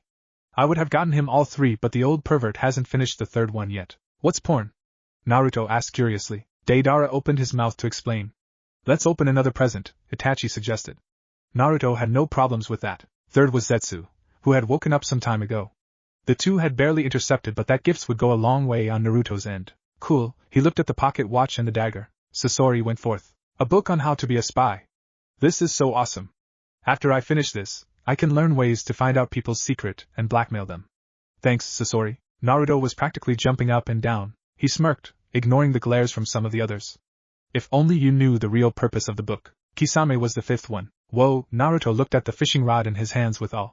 We have to go fishing, he declared to his father. Conan was sixth. Naruto's eyes almost popped open when he saw it. A sword. It was nice. Not plain, but neither so beautiful that he didn't want to use it. It was kind of heavy, and he had to hold it with both of his hands. The sword wasn't new. It wasn't completely old, and used either. Experienced, that was the word to describe it. Unknown to Naruto and the others, it was Yahiko's old sword. Only Nagato knew this. Yeah, we get it. You're amazed. Haiden rolled his eyes. Now hurry up. Itachi went seventh. Deidara had requested, demanded really, to go last. Will he like it? Itachi took out a scroll. Everyone else's gifts were much cooler. What if he didn't like his? He tried to keep the panic out of his face. I'm being ridiculous. I wasn't even this nervous when I had to protect the village from the clan. Naruto gasped when Itachi gave him his gift, a teddy bear. It was cute, average-sized, and ivory in color. It had a baby blue and white striped bow. The bear was super soft and fuzzy and warm too. There's nothing impressive about that, Black Zetsu commented. Naruto was not showing as much excitement he did when he got the sword or awe when he got the fishing rod. But it was crystal clear to everyone just how much he would treasure the bear over any other gifts because he seemed to have forgotten about the rest of them all other. For a reason beyond his understanding, the bear was a symbol of everything he'd ever craved. It was strange to him because Naruto did not really know what he had always desired.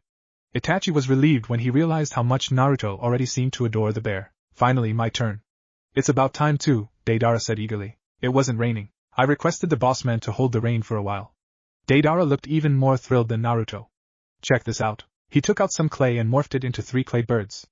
As soon as they were at a safe distance, Deidara yelled Katsu. The clay birds exploded in a flurry of beautiful lights. And then even started changing colors.